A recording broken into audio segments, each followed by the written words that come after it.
Hey everyone, welcome back to the channel. Today, we're diving into an epic what-if scenario. What if Naruto became the Shinobi of the masks?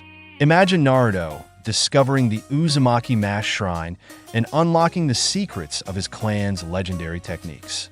What if he revived these ancient powers and began forging his legacy as the next great Uzumaki? This story is packed with action, mystery, and a fresh take on Naruto's journey that you won't want to miss. If you're as excited as I am, make sure to like this video, comment your thoughts, and share it with your fellow Naruto fans. Your support helps me create more amazing content, and we're so close to reaching our goal of 1,000 subscribers. I'd love for you to be part of this milestone. Now, let's dive into this thrilling tale of Naruto's path to becoming the Shinobi of the masks. A warm breeze whispered through the treetops of a sprawling forest, its gentle touch rustling the leaves as it ventured into every crevice it could reach. The dense canopy above limited its descent to the forest floor, but where the branches thinned, small currents of air meandered further. One such breeze discovered a secluded clearing, gradually being reclaimed by nature, where an ancient, forgotten shrine rested. The shrine's wooden structure was losing its battle against time, its roof tiles broken, and its walls sagging under the relentless assault of the elements. The breeze teased the long grasses thriving in the rare sunlight, then traced the rough wooden surface of the shrine's wall, slipping through an empty window frame. Within the shrine's cool, shadowed interior, dust and leaves stirred briefly, acknowledging the fleeting presence of the wind. As it moved toward the open sky, it paused to caress the masks adorning the shrine's sacred wall. The masks swayed gently on their hooks, as though yearning for the attention they had long been denied. Soon, like the worshippers who were now only a memory, the wind departed, leaving the masks to their quiet stillness once more. Silence reclaimed the shrine, wrapping it in an air of solemn solitude. This tranquil stillness was broken by the distant thump of an object landing. Two more thuds followed, then a brief pause before a small blade shot into the clearing, its flight ending with a sharp impact against the shrine's weathered wall. The masks stirred again, almost unnaturally. The object, a small, wedge-shaped knife with a short, worn handle, seemed to belong amidst the shrine's neglected surroundings. Soon, muffled curses and the sound of rustling foliage revealed someone searching for the stray knife. Moments later, a boy stumbled into the clearing, his blonde hair catching the sunlight filtering through the trees. His orange jacket and pants were frayed and weathered, much like the shrine before him. His bright blue eyes, as clear as the open sky above, carried a quiet sadness that mirrored the shrine's forlorn state. Uzumaki Naruto knelt in the tall grass, searching for his lost weapon. The knife, jarred loose by his earlier throw, fell from the wall with a muted thud. Naruto looked up at the sound, his gaze settling on the ancient building for the first time. Curiosity sparked in his eyes as he approached the structure, his usual boisterous energy tempered by the reverent atmosphere surrounding the shrine. "What is this place?" he murmured, his voice hushed. Forgetting his knife, Naruto ran his hand along the rough wooden exterior, feeling an unexplainable pull toward the shrine. He circled to the front, where a short flight of stairs led to a sagging roof and crumbling supports. Above the entrance, a spiral emblem was carved into the wood, a symbol identical to those embroidered on his jacket. Cautiously, Naruto climbed the creaking stairs. Inside, darkness enveloped him, broken only by shafts of sunlight piercing through holes in the roof. Dust swirled with each step, tickling his nose and threatening sneezes. As his eyes adjusted to the dim interior, he felt an odd familiarity, as though the space whispered half-remembered stories from long ago. Echoes of forgotten voices seemed to awaken, stirring a sense of peace and longing deep within him. The air inside was heavy, charged with an energy that felt both ancient and alive. Naruto felt as though he was walking through memories, a place that had once thrived with life and power, but now lay dormant, waiting. He entered a larger room adorned with intricate murals of flames and rows of animal and human masks, each unique yet eerily watchful. The masks seemed to peer into his very soul, silently evaluating him. A chill ran down his spine as a whisper filled the air, faint but unmistakable. "Welcome, Uzumaki." Naruto froze, his eyes wide, his voice trembling. Who's there?" No answer came, and after a moment, he tried to brush it off. "Just my imagination," he muttered, though his nerves remained on edge. Drawn by his natural curiosity, Naruto began to explore further. The shrine bore the marks of decades of neglect: dust-coated surfaces, faded hangings, and creaking floors. His steps brought him before a large portrait of a stern-looking man with long white hair, a square beard, and weapons strapped across his back. As Naruto stepped back for a better view, the floor gave way, sending him tumbling. He collided with an old bookshelf, sending books and scrolls raining to the floor. Naruto groaned, brushing himself off. The titles of the fallen books caught his eye: The Tales of the Storm Riders by Uzumaki Otoman, a treatise on sealing great beasts by Uzumaki Ashina, and more. Every title bore the name Uzumaki. "Uzumaki," he whispered, stunned. Could these be his ancestors? His family? For the first time in his life, he felt connected to something larger, a lineage steeped in history and greatness. Tears blurred his vision as he clutched a few books to his chest, his loneliness momentarily eased by the warmth of this discovery. Though the shrine was empty, he no longer felt alone. This place, this forgotten sanctuary, was home. Naruto lost track of time as he pored over the books, the sun setting unnoticed. When he finally left, his arms laden with scrolls and journals, the night air was cool. Back in his small apartment, he placed the relics on his rickety table, his mind alight with questions and wonder. For the first time in years, he felt like he belonged. The next morning, Naruto woke up with a start. His neck and back were aching horribly, probably from the awkward sleeping position he'd ended up in the night before. He'd been so engrossed in the books, he found that he lost track of time and fell asleep at his small, wobbly desk. He groaned as he stood up, stretching to loosen the knots in his muscles. His chair creaked in protest. Mid-stretch, a thought hit him like a kunai. Didn't I have a team meeting today?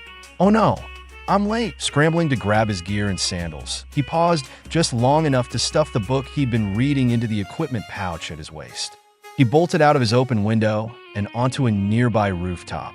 The mid-morning hustle and bustle of the village blurred around him as he sprinted toward the training ground, hoping his team was feeling forgiving today. Leaping from rooftop to rooftop whenever possible, he dashed through crowded streets when he had no other choice. A few villagers yelled angrily as he accidentally bumped into them, but he barely noticed. His mind kept going back to what he'd learned the day before. "I can't believe I'm from a clan," he thought, his emotions a whirlwind of shock and frustration. Why didn't anyone ever tell me? He couldn't remember ever hearing about the Uzumaki clan in class. The Hokage had never mentioned it, despite all of Naruto's questions about his parents. That hurt more than he cared to admit. It stung that someone he trusted had kept something so important from him. He made up his mind to confront the old man as soon as the meeting was over. His thoughts shifted back to the book he had been reading, written by Uzumaki Ashina. It was a guide to sealing techniques, but it was far too advanced for him to fully understand. He wondered if any of it had something to do with the seal on his stomach that held the 9 tails. Setting that book aside, he had skimmed through a few journals before being drawn to one about a kunoichi named Kichijoden. She was renowned for her use of no masks, each intricately designed and infused with chakra. He hadn't gotten far enough to understand why she needed so many masks before he fell asleep, but her detailed descriptions of them had captivated him. As the training ground came into view, Naruto breathed a sigh of relief. Kakashi-sensei wasn't there yet. However, his teammates were waiting, clearly impatient. Sasuke leaned against a well-worn training post, his dark blue shirt with its high collar partially hiding his perpetual scowl. His head tilted forward, black hair shading his eyes as he brooded. Sakura sat nearby, neatly arranging the hem of her red dress as she twirled a strand of pink hair, trying and failing to get Sasuke's attention. Naruto skidded to a halt, panting from his cross-village sprint. Both teammates looked up at him. "Naruto," Sakura growled, jumping to her feet, fists clenched. "You're late." Naruto rubbed the back of his neck, laughing nervously. "Sorry, Sakura-chan. I overslept." Sasuke let out a dismissive grunt, shaking his head slightly. Naruto was about to retort when a familiar, lazy voice interrupted. "Well, Naruto," Kakashi drawled as he appeared out of nowhere, lightly patting Naruto's spiky hair. "Nice of you to join us." Naruto spun around, pointing an accusing finger at his sensei.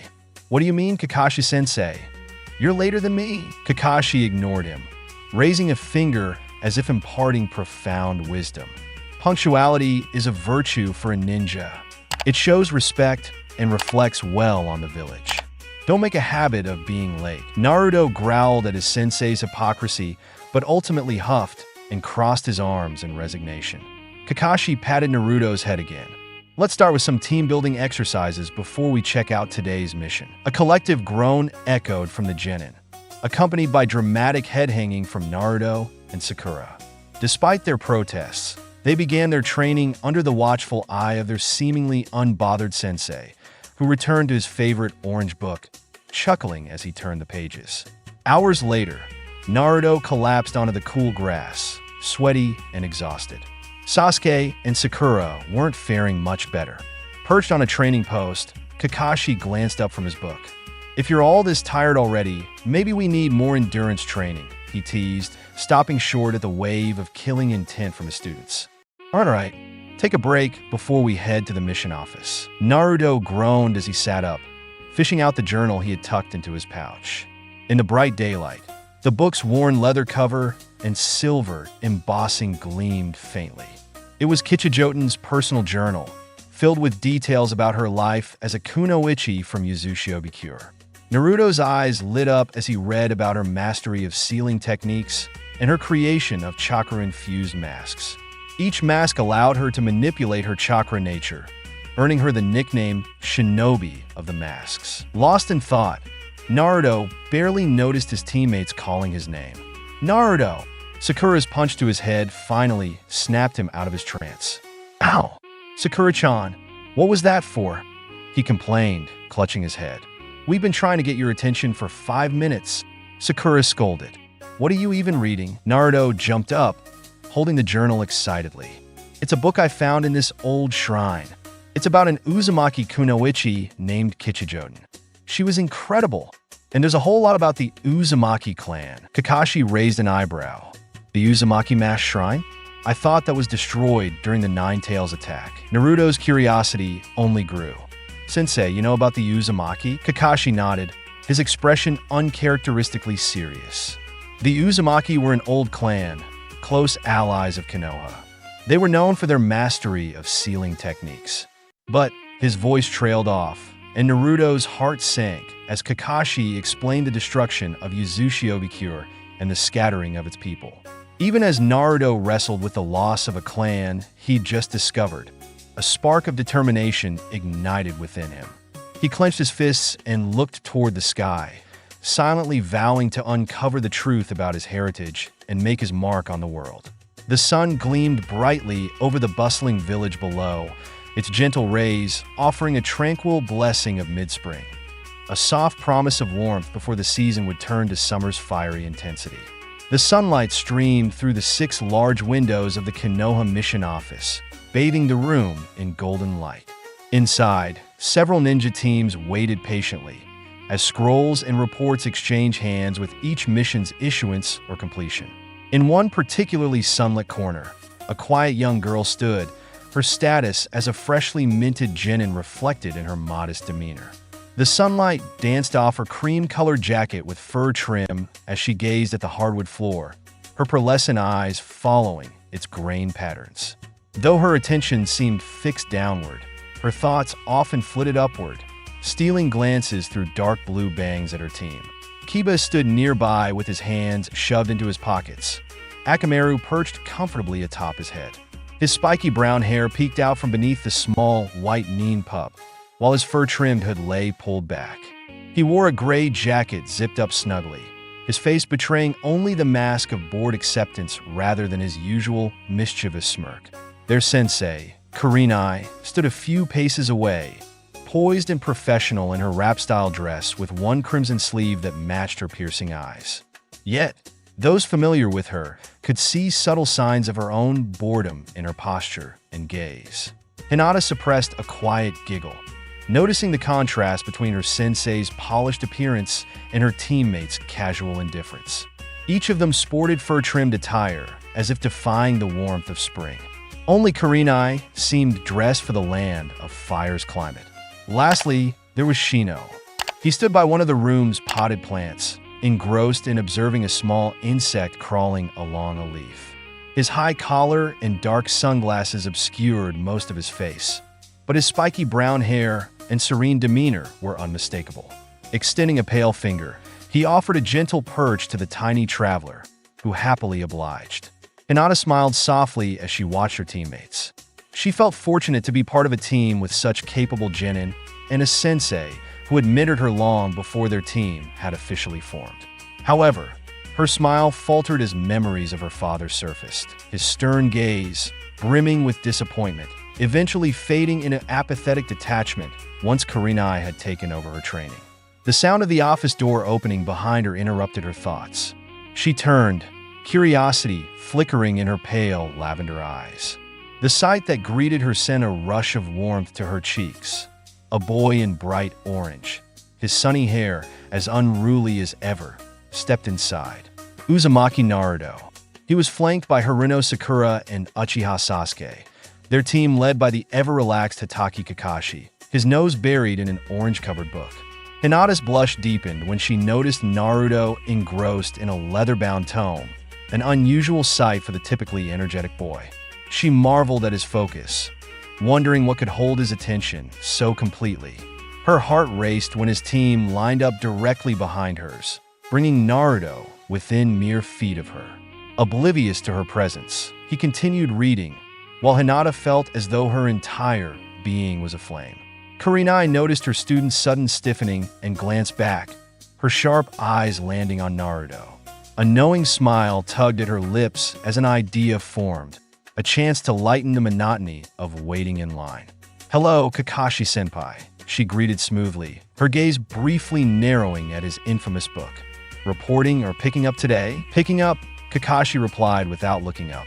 "Training was intense this morning, so I thought a mission would be a good change of pace." Before Kurenai could respond, Kiba's voice rang out. "Hey Shino, check it out. Naruto's reading." Who knew he could read? Naruto looked up at his name, blinking in confusion. "Huh? Did you say something, Kiba?" Kakashi beamed with exaggerated pride, while Kurenai barely stifled a laugh. "Naruto-san," she asked, genuinely curious, "what are you reading?" The light of excitement on Naruto's face outshone the sun as he held up the book. "It's a journal from my ancestor. She was a powerful ninja from Uzushio. She used masks, not like Kakashi-sensei's, but more like ANBUs." Hinata listened intently as Naruto described discovering an old Uzumaki shrine near the village outskirts. A pang of sadness struck her.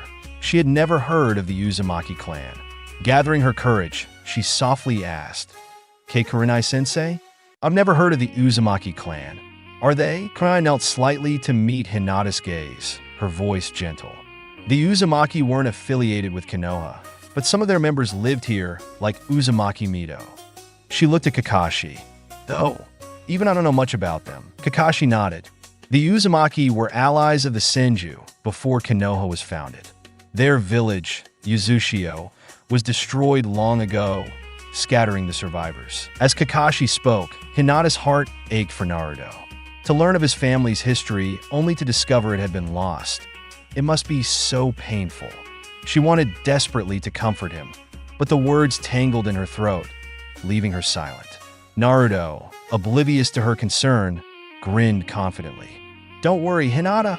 I'll bring them back." Her heart swelled at his determination. Hinata resolved to be someone he could rely on, someone who could ease the burden he carried. The moment ended when their team was called to the desk, and Kurenai led them forward. As they completed their mission report, Hinata's thoughts remained on Naruto, his heritage, and the unwavering spirit he carried. As Team 8 exited, she cast a final glance at Naruto, who was once again lost in his book. A shy smile crept across her face as she left, determined to support him however she could. Naruto led his team through the lively streets of Konoha as the afternoon sun bathed the village in a golden glow. His fingers itched to grab Kichijoten's journal from his pouch, but a nagging thought held him back. Why had Sasuke spoken up, not just in the mission office, but at the training ground too? Glancing back at the last Uchiha, Naruto saw him walking with his hands shoved into his pockets, his usual scowl plastered on his face. Sasuke seemed lost in thought, his gaze distant and unfocused. The only sign he was aware of his surroundings was the slight twitch of his eye whenever they passed a group of giggling girls. Their hushed whispers and occasional squeals of admiration seemed to be the only thing capable of breaking Sasuke's reverie. Naruto snorted. What do they see in him anyway? He wondered. Sasuke never even looked at them, and yet they adored him. As if sensing Naruto's gaze, or perhaps hearing his scoff, Sasuke turned his head, locking eyes with him in a silent challenge. The stare-off didn't last long before Sasuke smirked and deliberately turned away, dismissing him with infuriating ease. Gritting his teeth, Naruto growled to himself. That jerk. Who cares why he said what he did? He's probably just trying to make me look stupid. Not my fault, I don't know all that clan law nonsense. Irritated, he yanked Kichijoten's journal from his pouch and flipped it open to a random page. The rest of their trek to the Uzumaki shrine passed in relative silence, broken only by Sakura's attempts to engage Sasuke in conversation and their sensei's occasional amused chuckle. When the four of them arrived at the clearing, the shrine looked much the same as it had when Naruto left it the night before. A gentle breeze lazily swept through the clearing, rustling the leaves with half-hearted effort. The sunlight streamed through the gaps in the trees, though a jealous cloud hovered overhead, trying to steal the light for itself. Kakashi glanced at the crumbling structure and let out a low whistle. Looks like it didn't escape all the damage from the Nine-Tails attack. Sorry, Naruto. This might be a bigger job than I thought. Sakura eyed the dilapidated entrance warily. Is it even safe to go in there? It looks like it could fall apart if someone so much as sneezes. Nah, it's fine, Sakura-chan, Naruto said confidently.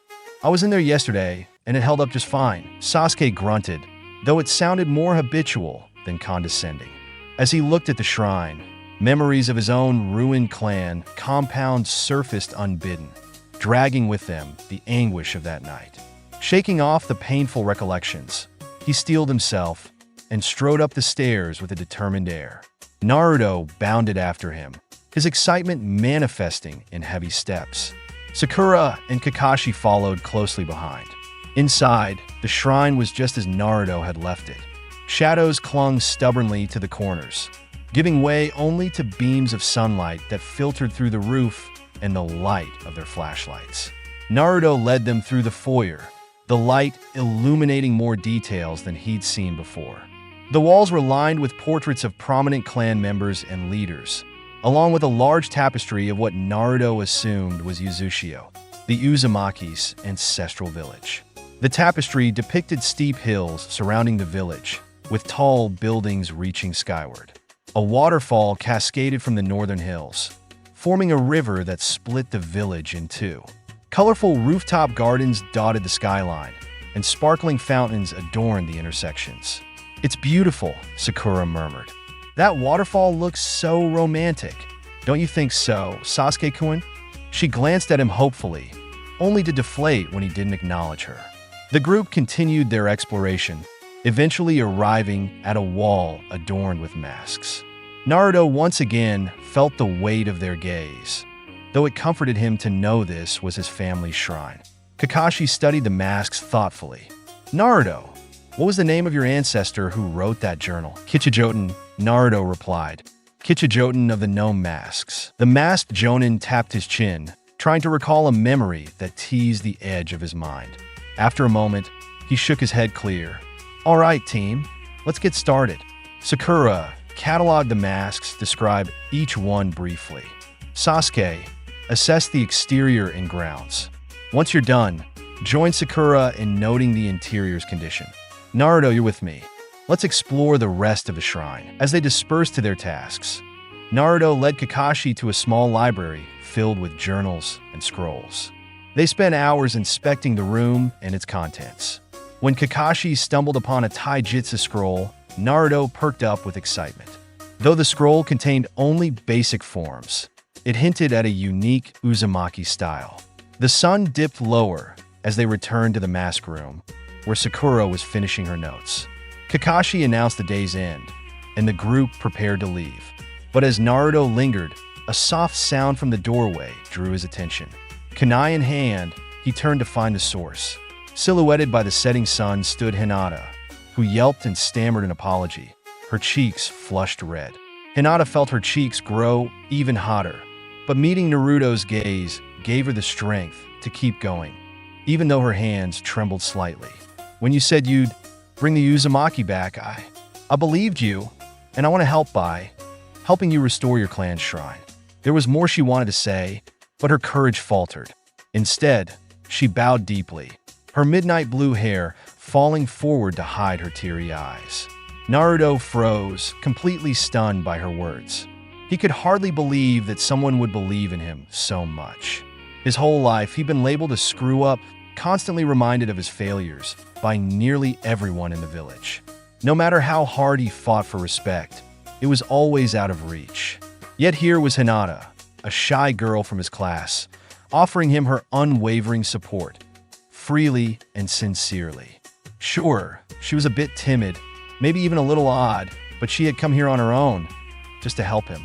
A slow smile spread across Naruto's face, growing so wide it squeezed his eyes shut. Hinata straightened, just as Naruto suddenly darted forward and wrapped her in a hug, nearly lifting her off the ground. Her vision darkened at the edges, but his quiet whisper, so gentle compared to his exuberance, brought her back to reality. Thank you, Hinata. When he stepped back, Naruto's usual confidence faltered. Hinata swayed, but forced herself to stay upright, her shy smile glowing through her flustered state.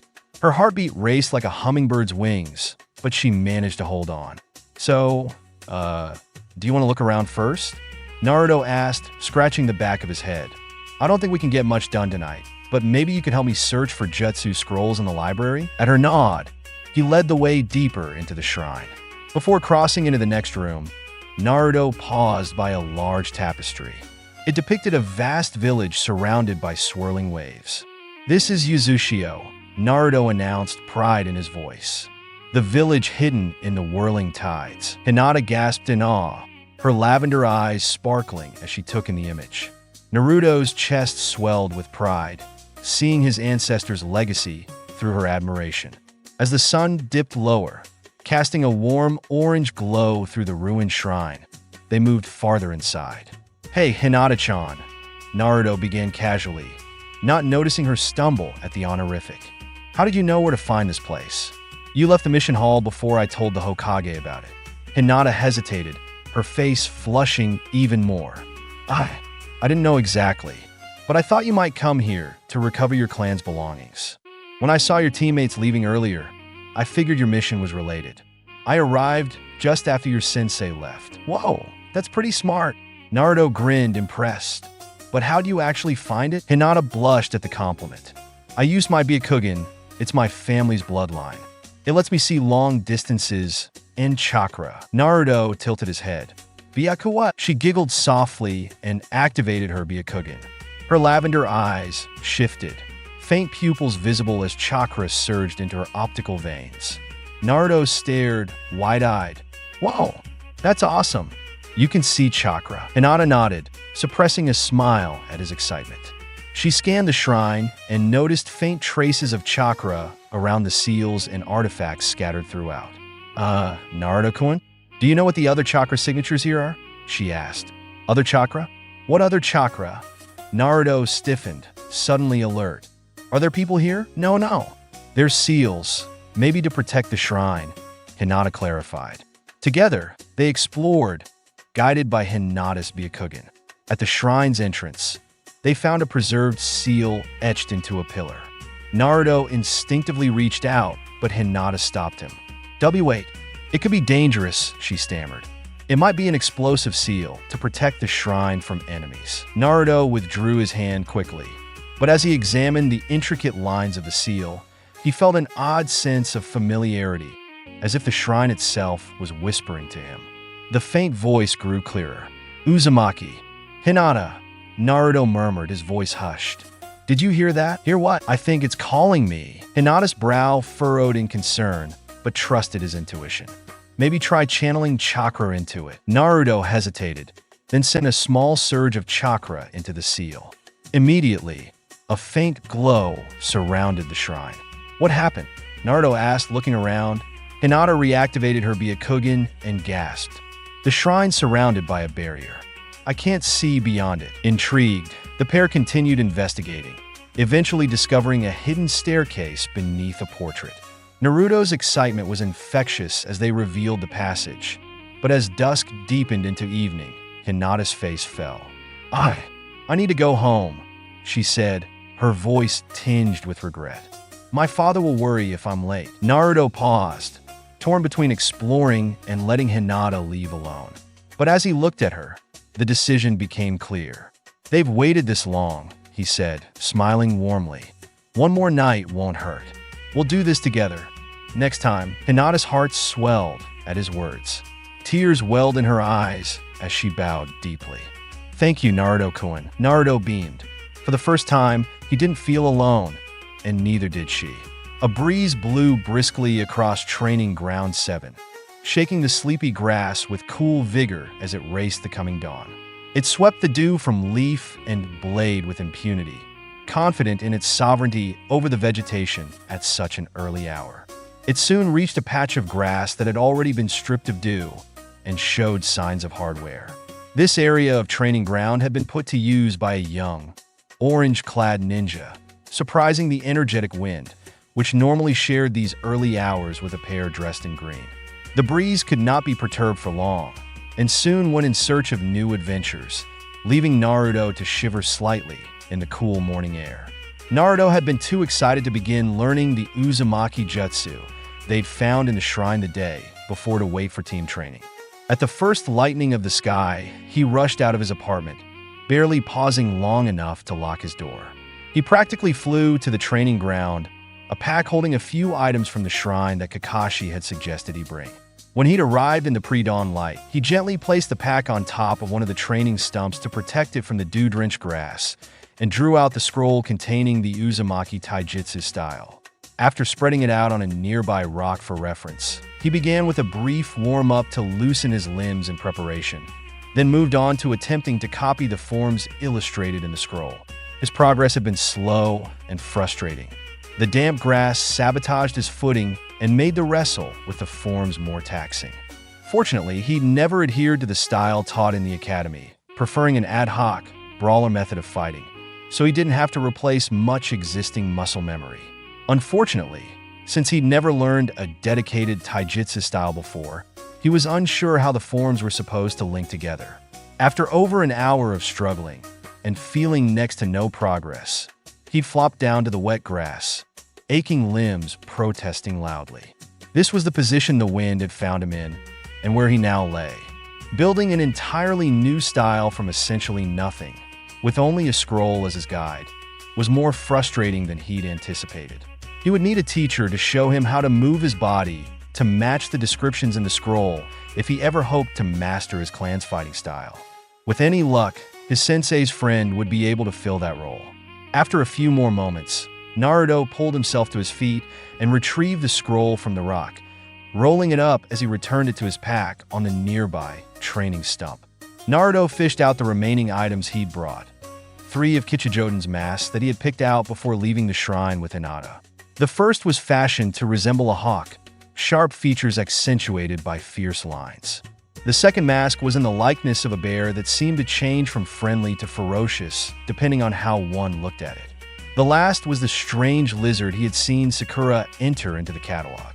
It was nearly expressionless, but had 3 long horns protruding from the face, one above each eye, and one on the nose, with a wide, gaping mouth. It was this last one that Naruto decided to try on first. He turned the mask over, looking for a strap or some other way to secure it to his face, but found nothing. Confused, he tried holding it on, but did not notice any change, other than a restriction of his vision. He lowered the mask once more and gave it a closer inspection, turning it over in his hands as he tried to figure out how it worked.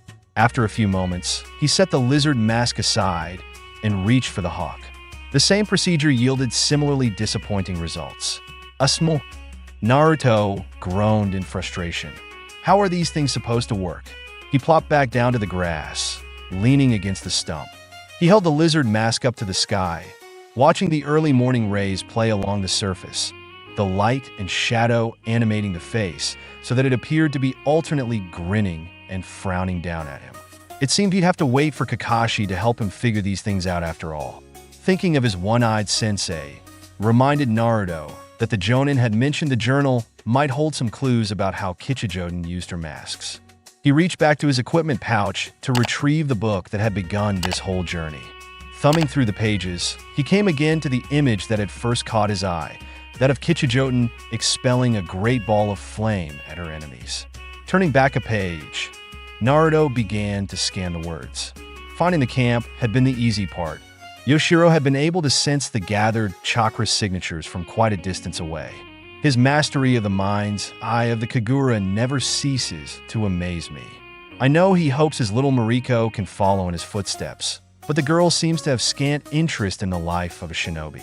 In any case, once Yoshiro had led us to the camp, Aina and I discussed how best to engage the target.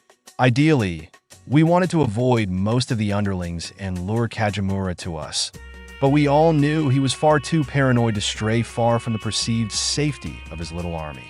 We thought to wait until an hour or two before dawn, when the sentries would be at their least attentive, and use Aina's Earth release to infiltrate the perimeter, but Yoshiro informed us about several other signatures clustered together near the center of the camp. These signatures belonged to a group of young captives, which I confirmed with Washikun. Aime's face darkened at the report. She knew well Kajimura's reputation.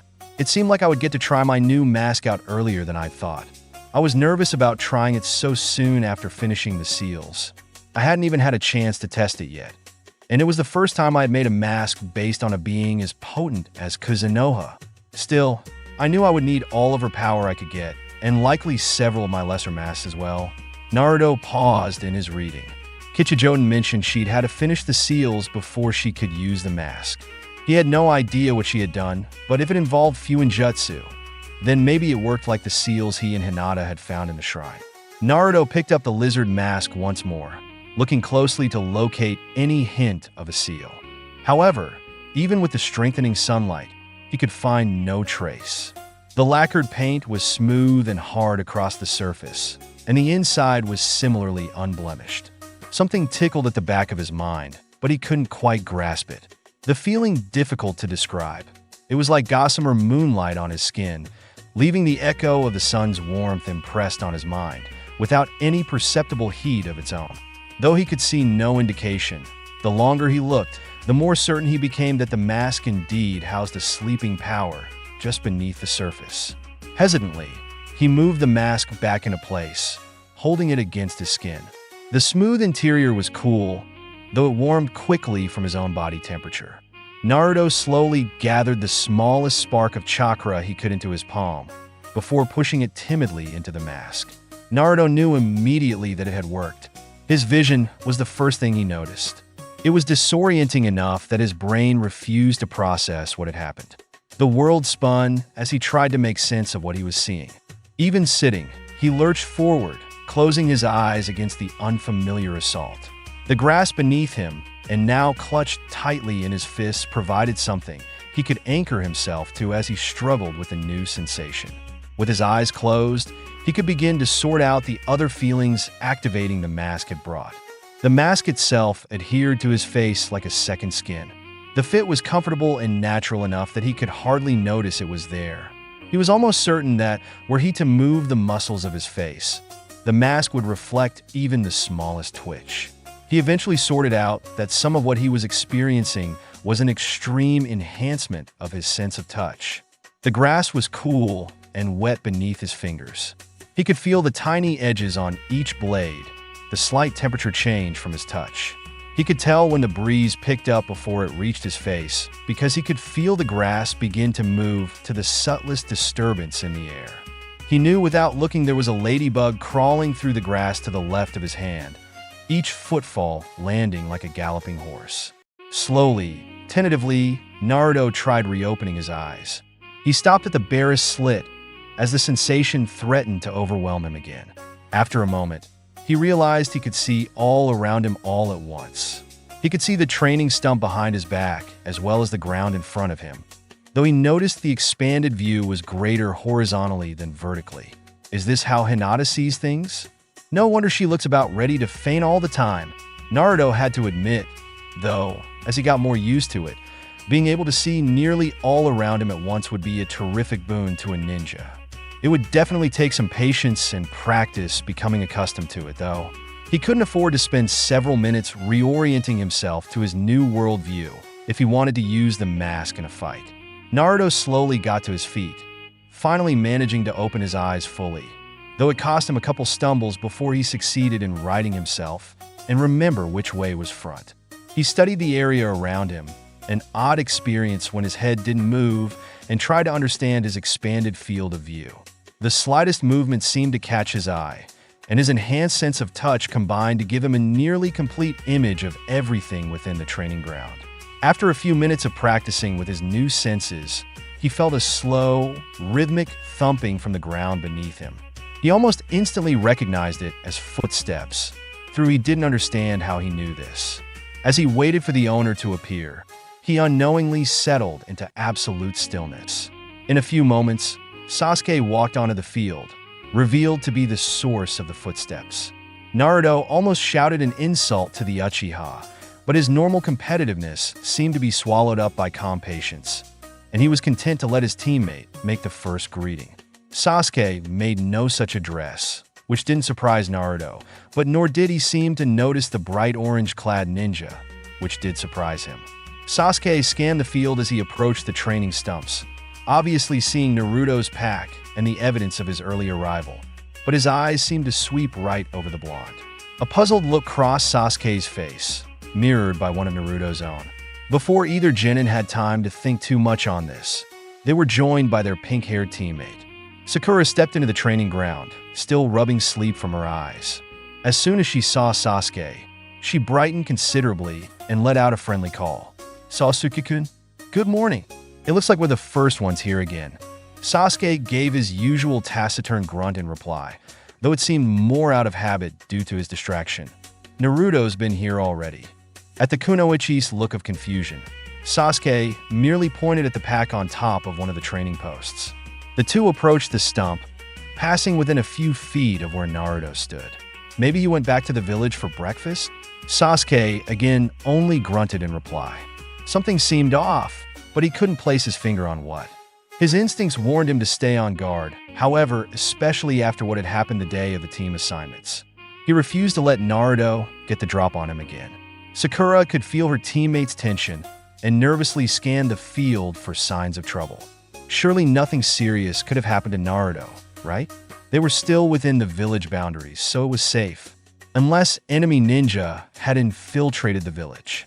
But why would they attack Naruto? Maybe he had seen them while he was training, so they had no choice but to silence him. She was slowly working herself into a panic. Sure, Naruto was annoying, and she wished he would leave her alone, but she didn't want anything bad to happen to him. He was still her teammate, after all. Naruto stood, shaking with repressed laughter. Somehow, he remained undetected by his teammates, though he was close enough to touch them. His prankster mind was alight with the possibilities this discovery enabled. Finally, he could take it no longer and collapsed to the grass, rolling with laughter. His mirth doubled when his teammates jumped at the sudden sound, their souls briefly leaving their bodies. The fear was short-lived, replaced by irritated annoyance on the part of the Uchiha and shame-fueled rage on the part of the Haruno. Naruto! Sakura's fists clenched tighter as she approached the wheezing Uzumaki, murder in her eyes.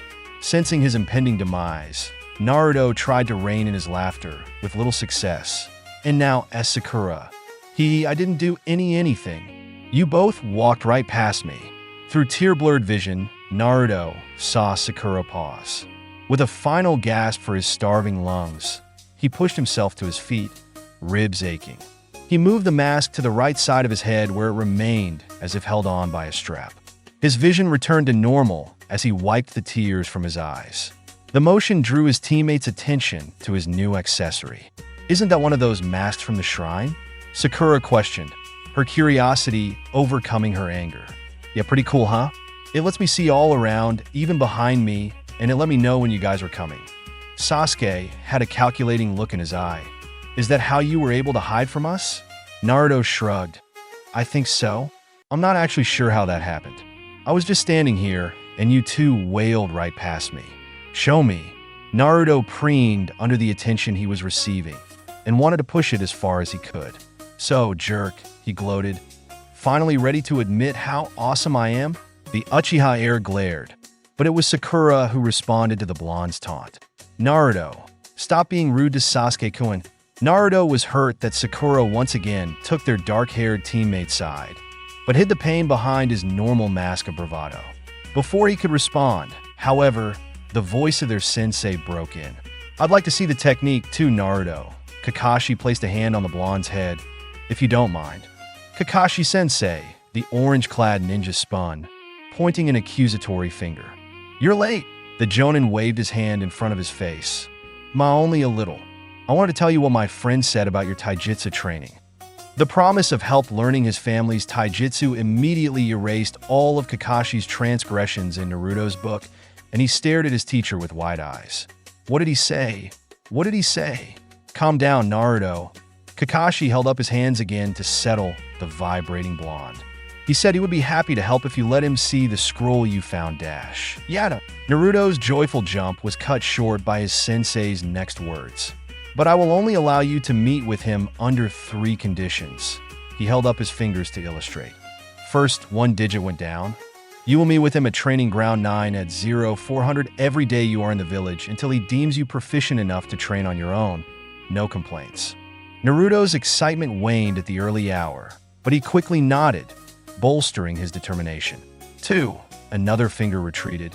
"You will abide by any demands he may place on you, with the exception of altering your appearance in any way." Naruto was puzzled at the strange caveat, and the first niggling of worry wormed its way into his expression. And 3. Kakashi's eye and tone turned deadly serious. "If you ever utter the word youth while undergoing this training, I will personally throw you off the Hokage mountain."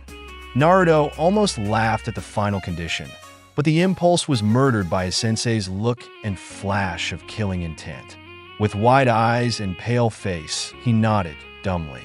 The dark feeling dissipated instantly, as Kakashi smiled down at him and ruffled his hair. "Good," he responded in his normal lazy but lighthearted tone. "Now, let's see that technique you used to hide from your teammates." A quick salute and Naruto pulled the mask back down over his face, returning his senses to their augmented state.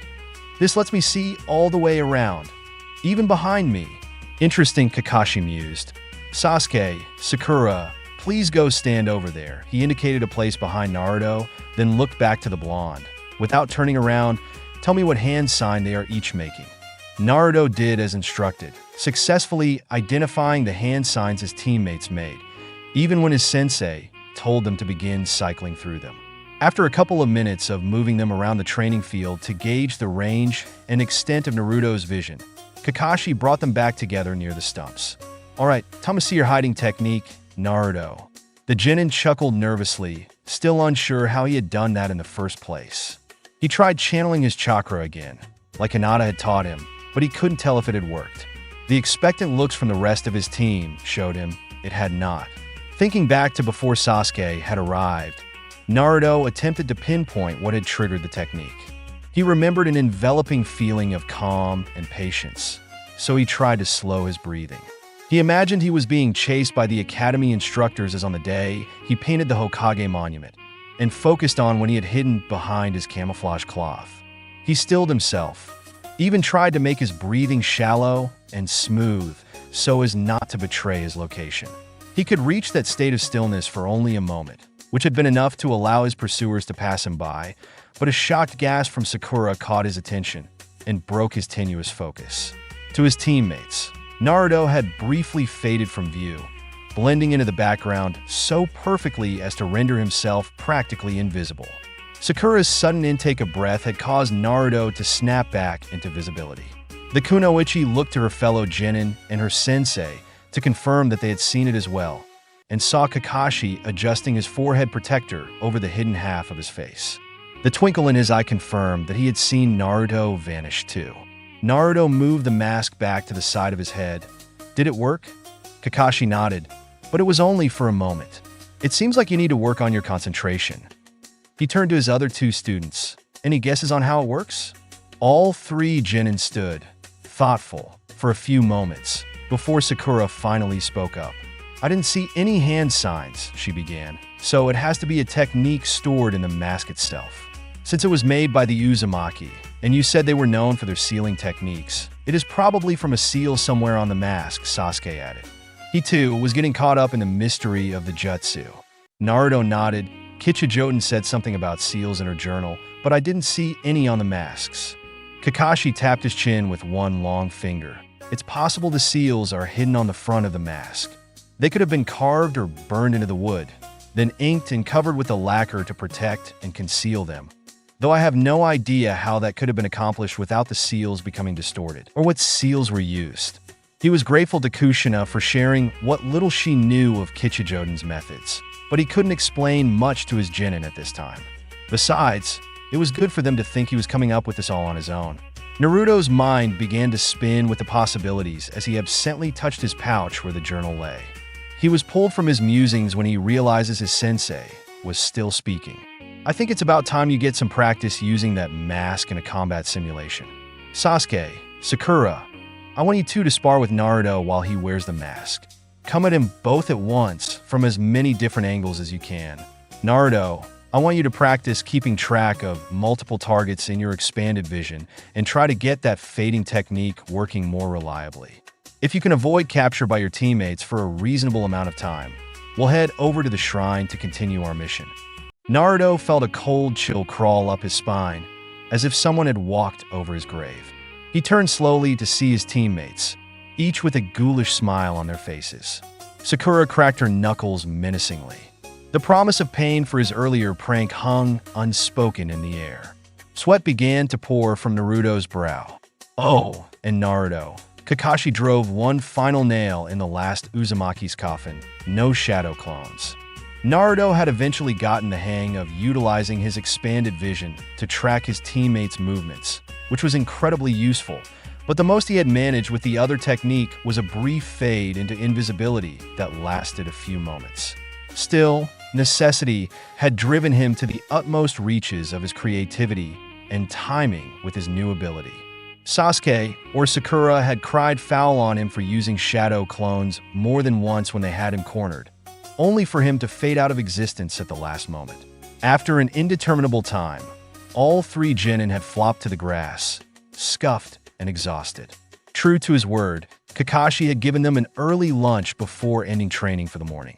After a quick detour to the mission supply depot, where Team 7 picked up some work lights and a generator to use while they continued the inventory, they made their way back to the Uzumaki shrine. Once they had arrived and set up the lights, Kakashi directed the genin to the library to begin cataloging the records there. Upon seeing the portrait of Uzumaki Ashina, Naruto was reminded of the discovery he and Hinata had made the night before. A sly grin crept onto his face as his prankster mind once again whirred to life. If he had been able to get the drop on Uchiha Sasuke, of all people, with just one of Kichijoten's masks, imagine what he could do with an entire basement full of Uzumaki's secret techniques. The three genin began cataloging the books and scrolls on the shelves around the room. Most were journals or biographies of the Uzumaki clan, though there were a few about other Uzushio ninja that appeared to be from families allied with the Uzumaki, but not large enough to be full clans. There was also a collection of mission reports dating from before the first Great Shinobi World War up through the Second War. Naruto made a mental note to show those to Irika-sensei, since he knew the scarred Chunin had a penchant for history. 2 books among the shelves made Naruto's short list to read next. The first was found by Sakura, The Ancient Art of Fuinjutsu, a primer by Uzumaki Ashina. Naruto recalled the Hokage's praise for Ashina's mastery of sealing, and set the book aside to take home at the end of the day. The second was a thick, leather-bound volume without a title, but it contained a genealogy of the Uzumaki clan and allied families in Uzumaki. Naruto had let out an exclamation upon finding the record, and immediately began leafing through it. "Hey guys, come look at what I just found." Sakura peered over the blonde's shoulder. "It looks like a pedigree chart," she remarked. Naruto blinked. "A petty what now?" "It's like a family tree," Kakashi explained. "It shows how members of the Uzumaki clan are related to one another." The silver-haired Jonin took a closer look at the text. This one also seems to show some of the other families that lived in Uzumaki and were allied with the Uzumaki. Naruto's eyes traced the names of his ancestors and their friends. He saw Ashina with his birth and death dates listed on a page with several others, perhaps his parents and children. As he kept looking, the names seemed to whisper greetings to their distant descendant. Uzumaki Kona, Uzumaki Fujin, Uzumaki Saito, Yuki Hajimura, Kataga Takashi, Uzumaki Okamyun, and countless others. "I wonder if my parents' names are in here?"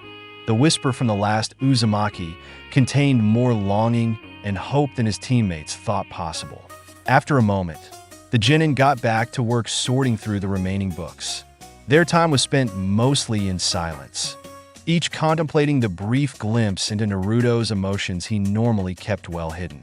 For the Genin, this was the first time they saw something in Naruto other than the brash knucklehead from the academy, and they wondered what else they didn't know about him. Their Jonin sensei once again questioned if the law was doing more harm than good, and he cursed his inability to make any meaningful change. The three Genin worked quickly for the remainder of the afternoon, and Kakashi even put his orange book away to lend a hand. By the time they were finished for the day, they had gone through the library and started cataloging the contents of the storage rooms. "All right, team," Kakashi gathered them at the entrance to the shrine. "We've made good time, and tomorrow is our last day to complete the mission. Go home and get some rest, and report directly here in the morning, except for you, Naruto. You still have to meet your new taijutsu instructor at Training Ground 9 at 0400. Naruto winced once more at the early hour, but nodded in agreement. He was willing to do whatever was necessary to learn his clan fighting techniques. "I'm going to stop by the mission office to give Hokage-sama an update on our progress," Kakashi continued. He pulled out his book as he turned to leave, waving over his shoulder as he went. "You're all dismissed." Giant Sasuke immediately started in the direction of the Uchiha compound, Sakura prancing at his heels like a puppy. "Since we are finished for the day, would you like to go to dinner with me before heading home?" The last Uchiha didn't even acknowledge the Pinkette's offer, and soon disappeared into the trees, leaving Sakura standing dejectedly in the clearing. Her shoulders slumped, but then tensed as she waited for the inevitable counteroffer from her annoying blonde teammate. When the moment passed, and no such invitation was extended, she looked around, confused. Naruto was sitting on the steps to the shrine, the Uzumaki genealogy book open on his lap as he pored over it like a drowning man grasping for a lifeline. She supposed he was too distracted by the thought of finding out who his parents were to take advantage of Sasuke's rejection of her, for which she was glad. As she headed off towards the village proper and her own home, she felt a twang of disappointment that seemed unrelated to her failed attempt to go on a date with Sasuke. She quickly shook the thought from her head, not daring to examine it too closely, and focused on her next attempt to woo the dark-haired prodigy. For his part, Naruto had decided to look through his clan's history to see if he could find any clues pointing to his parents' identities while he waited for Hinata to arrive. He didn't know where to begin, however, and so simply opened to a random page near the middle of the book, half hoping he'd have an instinctual recognition of his parents' names. After a few fruitless minutes, he found a name he did recognize. Uzumaki Kichijoden had been born some 70 years ago to Kenoru and Iomi. She had two brothers. Tatika was 3 years older, and Akamitsu was 10 years younger. She had no children herself, but she did have a small collection of nephews and one niece through her brothers. The record stopped approximately 47 years after Kichijoden's birth.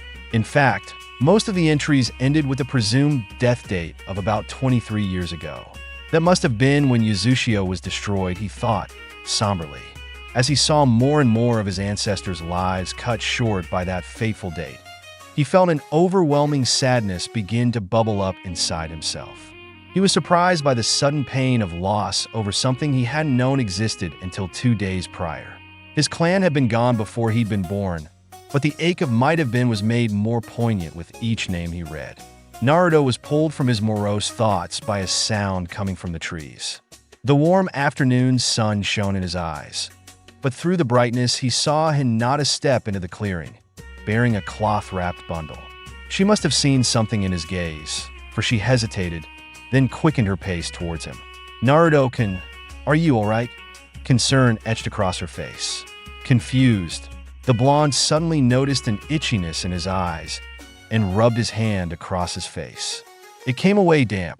"Why, yeah, Hinata-chan," his response sounding thicker than he'd anticipated. He quickly cleared his throat and scrunched his face up into a smile. Couldn't be better. For some reason, she looked even more pained at his answer, but she remained silent. After an awkward moment, Naruto gestured to her bundle. "What do you have there?" Hinata started, seeming to just remember she had something in her hands. "Oh, I brought some food." She unwrapped the cloth and spread it on the top step of the shrine before placing the 2 bentos it had concealed on top of it. "I didn't know if you'd eaten yet and thought you might be hungry." Naruto opened the bento nearest to him. Inside was a grilled fish, onigiri, carrots and edamame, miniature tomatoes, and a small bowl of berries and melon balls. His mouth began to water even before the scent hit his nose, and his stomach growled in approval. "Oh wow, Hinata-chan, this looks great!" The smile he favored her with showed his genuine excitement. The tension in her shoulders seemed to lessen, and she sat down on the steps, a small smile of her own gracing her lips. The 2 genin ate quickly, eager to begin the exploration of the hidden basement beneath the shrine. When the meal was finished, Naruto bounded up from his seat, his exuberance restored. Hinata packed up the bentos, rewrapping them and setting them aside before rising more gracefully to her own feet. Naruto led the way back to the library, though Hinata kept at his heels. A quick pulse of chakra, and Ashina's portrait once again swung aside, revealing the secret staircase. Naruto turned to meet Hinata's gaze, finding his own excitement reflected in her pearlescent eyes. A shared nod, and the 2 descended into the last hold of the Uzumaki clan. When they left the reach of the work lights above, the pair pulled out their flashlights, illuminating the final steps and a short passage ending in a door emblazoned with the Uzumaki crest. As Naruto reached forward to open the portal, he once again felt the weight he had come to associate with the shrine settle over him. "Uzumaki." He hesitated, glancing back to Hinata. The girl showed no signs of having heard the whisper, though her cheeks flushed red. She returned his look, puzzled. "Naruto-kun?" The boy shook himself. "It's nothing, Hinata-chan, just nervous, I guess." Hinata smiled gently, and in a moment of boldness that surprised her, she stepped forward, placing her hand above Naruto's. Blushing furiously, she nodded once more. "Whenever you are ready, I'm here." Naruto grinned, anticipation again surging to the fore, and returned her nod. Together they pushed forward, opening the door and stepping through. Their flashlights illuminated a large room with a surprisingly high ceiling. The floor was made from smooth, close-fit stone, and the walls near the door were paneled with a fine, dark wood. Lanterns were ensconced at regular intervals on the walls as they ventured deeper into the room. They began lighting the lamps along the way. The glow soon revealed colorful murals replacing the paneling, and several doors marked passages to side chambers. The center of the room was dominated by a large circle inlaid with some kind of metal inscribed with seals along the circumference. The ceiling held a beautiful mosaic depicting the land of whirlpools encircled by a great dragon whose coils churned the water into the namesake vortices that protected the island. Cranes flew above the steep mountains that surrounded a verdant valley, split by a wide river. On the bank, a pair of Kirin bent to drink from the laughing water, while a third seemed to gaze down toward the chamber floor. The flickering lantern light gave life to the image, and the watchful Kirin appeared to look curiously at the awestruck genin. Hinata had never seen anything so grand, even in the Hyuga estate. To think that something that had been so lovingly and painstakingly crafted was hidden underground was almost heartbreaking. Wonder filled her mind at the thought that she was perhaps the first non-Uzumaki to see such a treasure. Naruto, this is amazing. Hinata's voice escaped as barely a whisper, her eyes never leaving the stunning scene above her. Yeah, Naruto's voice held more reverence than she had ever heard in him before, and she was nearly overwhelmed that she was allowed to be a part of this discovery. Eventually, the two pulled themselves away from admiring the ceiling and moved towards one of the doors at the side of the chamber. The spell of the mosaic seemed to fade as the thrill of adventure once again urged them onward. The door revealed another library, though this one was larger than the one above. Racks lined the walls, filled with scrolls of all sizes, from the small field scrolls used by Shinobi on mission to ones larger and thicker than the scroll of sealing that had played such an important part of Naruto's graduation.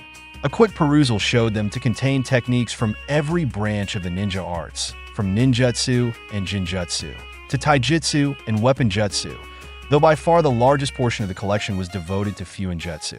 The next room contained displays of weapons and armor, mostly swords, but also a few pole arms, unusual for a ninja clan. In the center of the chamber stood a suit of old-style armor on a stand, two curved sword hilts visible above the shoulders. This looks like the same set as Shinobi is wearing in the picture upstairs, Naruto noted.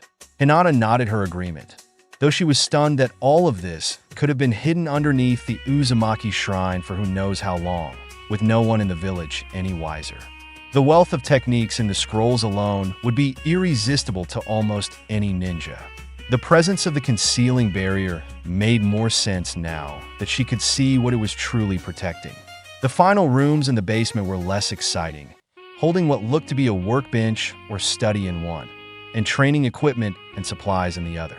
The two genin returned to the central chamber, dazed by the magnitude of their discovery.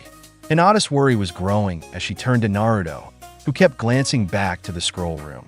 Naruto-kun, she began, I think it would be best to activate the B-barrier seals and keep them active as much as possible. Huh? Why? Hinata knew only too well the lengths some would go to gain power, as an old memory of a terrifying night played in the back of her mind, as some people might try to steal your clan's secrets if they knew they were here. Now that you've found the shrine, someone may get curious about what may be left. Naruto's face darkened as he remembered the Chunin from the mission office. He knew it would be foolish to think that no one in the village would steal from him if they found out what the shrine contained. He looked to the blue-haired girl who had helped him so much more than he ever expected, and discovered it was easy to place his trust in her. Hinata-chan. Naruto's seriousness surprised the girl, though she gave him her full attention. Can you help me keep this place a secret as long as possible? Fear threatened to overwhelm the young Hyuga heiress. She knew how important clan secrets were, being from one of the most prominent clans in the village herself, but she was terrified that she would fall short of his expectations. Could she really keep all this a secret? She looked into Naruto's eyes and saw the complete trust he had in her. Those blue eyes looked into her own lavender ones, and she could detect no hint of hesitation. That he would be so willing to entrust his clan's legacy to her was as humbling as it was frightening, but it was also encouraging. When he looked at her that way, she felt like she could accomplish anything. Her fears soon faded, and determination filled her own eyes as she met his gaze. She would not let Naruto down. With no further hesitation, she nodded. Once again, Naruto found himself up before the sun, heading towards the training grounds. The stillness of the pre-dawn air and the quiet tranquility of the sleeping village were a sharp counterpoint to the blonde ninja's excitement to begin learning his clan's taijutsu style. He soon left the village proper, entering the forest which surrounded the various training grounds and provided privacy both for the shinobi honing their skills and the civilians who preferred that their homes and businesses not be exposed to wayward jutsu. The leaves rustled a sleepy greeting to the Uzumaki as he passed beneath their boughs, his thoughts lingering on the discoveries from the previous night. The jutsu library had been impressive. Most of the scrolls bore the stylized white spiral of the Uzumaki crest, but a few were either unmarked or had emblems that were unfamiliar to Naruto. Even Hinata, with her clan upbringing, could not identify them. The realization that more than just his clan had been destroyed when the village hidden in the whirling tides fell was sobering. Naruto resolved that night to do everything possible to discover who the lost clans of Uzumaki were so their names would not be forgotten. He hoped the genealogy book would hold the information he needed, or at least some clues to the identities of the other clans. There were names from outside the Uzumaki clan, but Naruto hadn't noticed if there was anything to distinguish whether they came from clans or smaller families. The next discovery proved enough to bring the two genin out of their depressing mood. Hinata had discovered a large scroll in a jade tube, capped in gold and protected against unauthorized access by a seal with the white spiral at the center. Naruto applied a small bit of chakra, and the seal opened with a flash of light. The scroll inside contained the Hijitsu of the Uzumaki clan. More than the generic ninja skills, Hinata had explained Hijitsu, also called Hiden, were secret techniques specific to a group or individual, in this case the Uzumaki, and could only be performed by one who had the special chakra unique to the clan. While not quite equivalent to a bloodline limit, they were the next closest thing, much like the mental skills of the Yamanaka clan or the shadow jutsu of the Nara. Kichijoten's method in creating her infamous masks could also be considered a Hijitsu, albeit a lesser one than the clan skills. The scroll described the Uzumaki as having 3 distinct Hiden, which all stem from their uniquely potent chakra. The first was called Mind's Eye of the Kagura and was a chakra sensing jutsu of unparalleled ability. It relied on the user's in release to extend their senses to several dozen kilometers. The user could track distinct targets based purely on chakra signature and perceive fluctuations in chakra that would indicate when a Genjutsu was active on the person. The second ability was also based in in release, though it began to blend in the yang release. It was known as the adamantine chains and came in 2 varieties, the attacking chains and the sealing chains. The attacking chains were capable of immense power, able to pierce any known substance and lift tremendous weight with ease. The sealing chains could restrict a target's movement as well as chakra flow, and by using 2 or more chains, the Uzumaki could erect an impenetrable barrier. The third Hiden of the Uzumaki was much more closely guarded, to the point where it wasn't even named in order to prevent others from discovering and exploiting it. It was derived from the chakra transfer technique and took advantage of the Uzumaki's potent life force and yang release. If someone bit an Uzumaki, they could transfer the Uzumaki's chakra and heal even life-threatening injuries. The drawback to this Hiden was it drained the Uzumaki's chakra reserves dramatically and could be lethal if used too liberally. Naruto was pulled from his thoughts on his clan Hijitsu by the sound of sparring coming from the clearing ahead. As he passed through the trees, he saw a Jonin wearing a green one-piece training suit with orange leg warmers and a Konoha flak vest sparring against a clone that had been transformed to be about genin height, presumably in preparation for Naruto's arrival. The transformation jutsu on the clone appeared to be mainly a stature change, since it still looked identical to the Jonin, sans the flak vest. Both had black hair cut in a bowl style below their ears and slicked down until it looked more like a helmet than follicles. The most striking feature, however, was the set of the bushiest eyebrows Naruto had ever seen. As the blonde stepped closer, the Jonin lashed out with a blindingly fast punch, catching the clone in the chest. Instead of dispelling as Naruto expected, the clone flew back several feet and came to rest in the grass, narrowly avoiding being knocked into the pond at the edge of the field. "Your flames of youth burn brightly, Lee-kun," the Jonin boomed. "But you must continue to fan them to new heights if you want to best your eternal rival." Naruto's jaw dropped as the clone was revealed to be another genin. Lee kipped to his feet, clenching his fist in front of his face until it quivered. Now that the sparring had stopped, Naruto could see the differences between the two ninja. The genin Lee had almost unnaturally round eyes and a softer face than the older ninja, though he sported the same thick eyebrows as his sensei. He had bandages wrapped around his hands and forearms, and Naruto noticed they covered knuckles thick with bruises and lacerations, testament to long hours practicing taijutsu strikes. Yash, then I will train even harder, Guy-sensei, Lee shouted back. I will start by doing 500 punches with each hand. And if I cannot do that, I will do 1,000 kicks.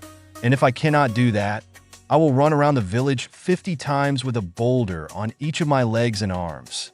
The Jonin, Guy, seemed unperturbed by the outlandish claims his student was making, instead responding with an outstretched thumbs up. When he smiled, the sun caught his perfectly white teeth, and Naruto swore he heard a ping. Then go, my beloved student. Show the world what a splendid ninja you are. For this is the springtime of youth, and your passionate flames will never be quenched. While you train, I will begin fanning the flames of youth in our guest, and perhaps one day his fires may match your own. With tears streaming comically down his face, Lee sped off to the training stumps at the other end of the field to begin his punches, proclaiming youth to the heavens with every strike. Naruto suddenly understood his sensei's final warning as he stared in stunned silence at the distant genin. He could feel the cold sweat collect at the back of his neck as he turned to face the eccentric Jonin. What have I gotten myself into now? Guy looked down at the orange-clad ninja. You must be Uzumaki Naruto-san. His forceful voice made Naruto jump. My eternal rival, Kakashi, asked me to help you learn an ancient taijutsu style from your clan. My name is Might Guy, the sublime blue beast of prey, and Konoha's most devoted student of the art of taijutsu. It took Naruto a minute for his brain to agree to process anything other than eyebrows, but eventually he managed a weak reply. Yeah, Kakashi-sensei said you might be able to help me. Naruto reached into his pack and withdrew the taijutsu scroll. He hesitated a moment, remembering Hinata's words from yesterday, but with a slight nod, offered it to his temporary instructor. Guy reverently accepted the scroll, seeing the look that passed over the blonde's face. Fear not, Naruto-san. I will guard the knowledge this scroll contains with my very life, and I swear on the flames of youth that none shall discover your clan's secrets from me. He finished with the same thumbs-up pose he had given his student. The self-proclaimed blue beast opened the scroll and began to examine the kata descriptions. His confident smile never wavered, and he soon looked back to Naruto, excitement shining in his eyes. I have never seen this style before in my life. Naruto's face fell. So you can't help me? On the contrary, this scroll contains everything we need to learn the lost style of the Uzumaki clan together. Guy's exuberance was infectious, and Naruto soon found himself grinning just as broadly as his new sensei. Yada! Naruto leapt into the air, fist clenched in victory. When do we start, Bush Your Brow Sensei? Guy seemed unperturbed by the blonde ninja's nickname for him, and instead turned to his other student, still striking the distant training posts. Lee, I am in need of your assistance. The smaller green beast immediately bolted to his teacher and role model, stopping suddenly in a straight-back salute. Yes, Guy-sensei, I will do whatever you require. Lee-kun, this is Uzumaki Naruto. Guy gestured to the blonde. We will be helping him learn the taijutsu style of his clan.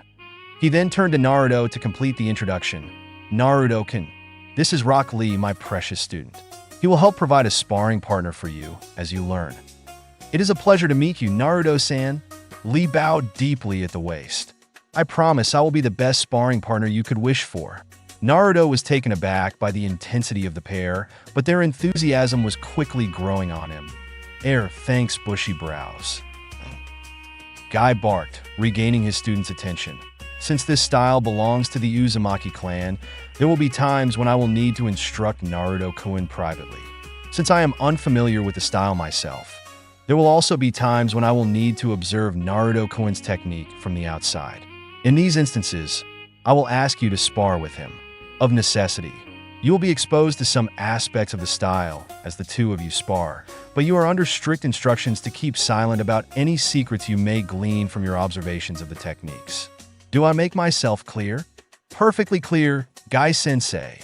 Lee shouted. I promise to be worthy of Naruto-kun's trust, for if I cannot do that, then how could I be called a splendid ninja? The green Jonin buried his face in the crook of his elbow, vainly attempting to quell the manly tears he was shedding out of pride for his student. Lee-kun, your flames of youth truly burn brightly. to be so willing to aid your comrade? Guy-sensei. Lee. Naruto could have sworn the two were standing only a meter or so apart. Yet he watched as somehow Lee began running towards his sensei, arms outstretched, taking several steps along the sandy beach as seagulls cried and the setting sun gleamed brightly on the surf. Teacher and student embraced as a wave crashed, sending salt spray high into the air, throwing the sun's light into a beautiful rainbow that arched over them. As quickly as the vision appeared, it was gone, leaving Naruto flabbergasted and absently wiping the ocean spray from his face. What was that? Some kind of genjutsu? Before his brain could recuperate from the impossibility he had witnessed, Guy turned to face him. Now, Naruto-kun, he began, holding up the Uzumaki scroll. This taijutsu style relies heavily on footwork and mobility. The kata require that you are in constant motion, moving to your opponent's blind spots to maximize your striking potential while minimizing their opportunity to counterattack. This is a fluid style meant to emphasize evasion and redirection over blocking. You will continually seek to create and exploit holes in your opponent's guard so that you may connect with devastating, lightning-fast strikes. Unpredictability will be your blade, and control will be your sheath. Naruto noticed in his periphery that Lee had produced a small notebook and pencil from somewhere and was frantically taking note of his sensei's words. Before he could dwell too long on this new oddity, his attention snapped back to the now pacing Jonin. Footwork is indeed important for many variations of taijutsu. Yet this scroll reveals that the Uzumaki practiced a style built from circular footwork, often considered more difficult to master. Hang on, bushier brow, sensei. Naruto raised his hand, bewildered. What do you mean, circular footwork? Excellent question.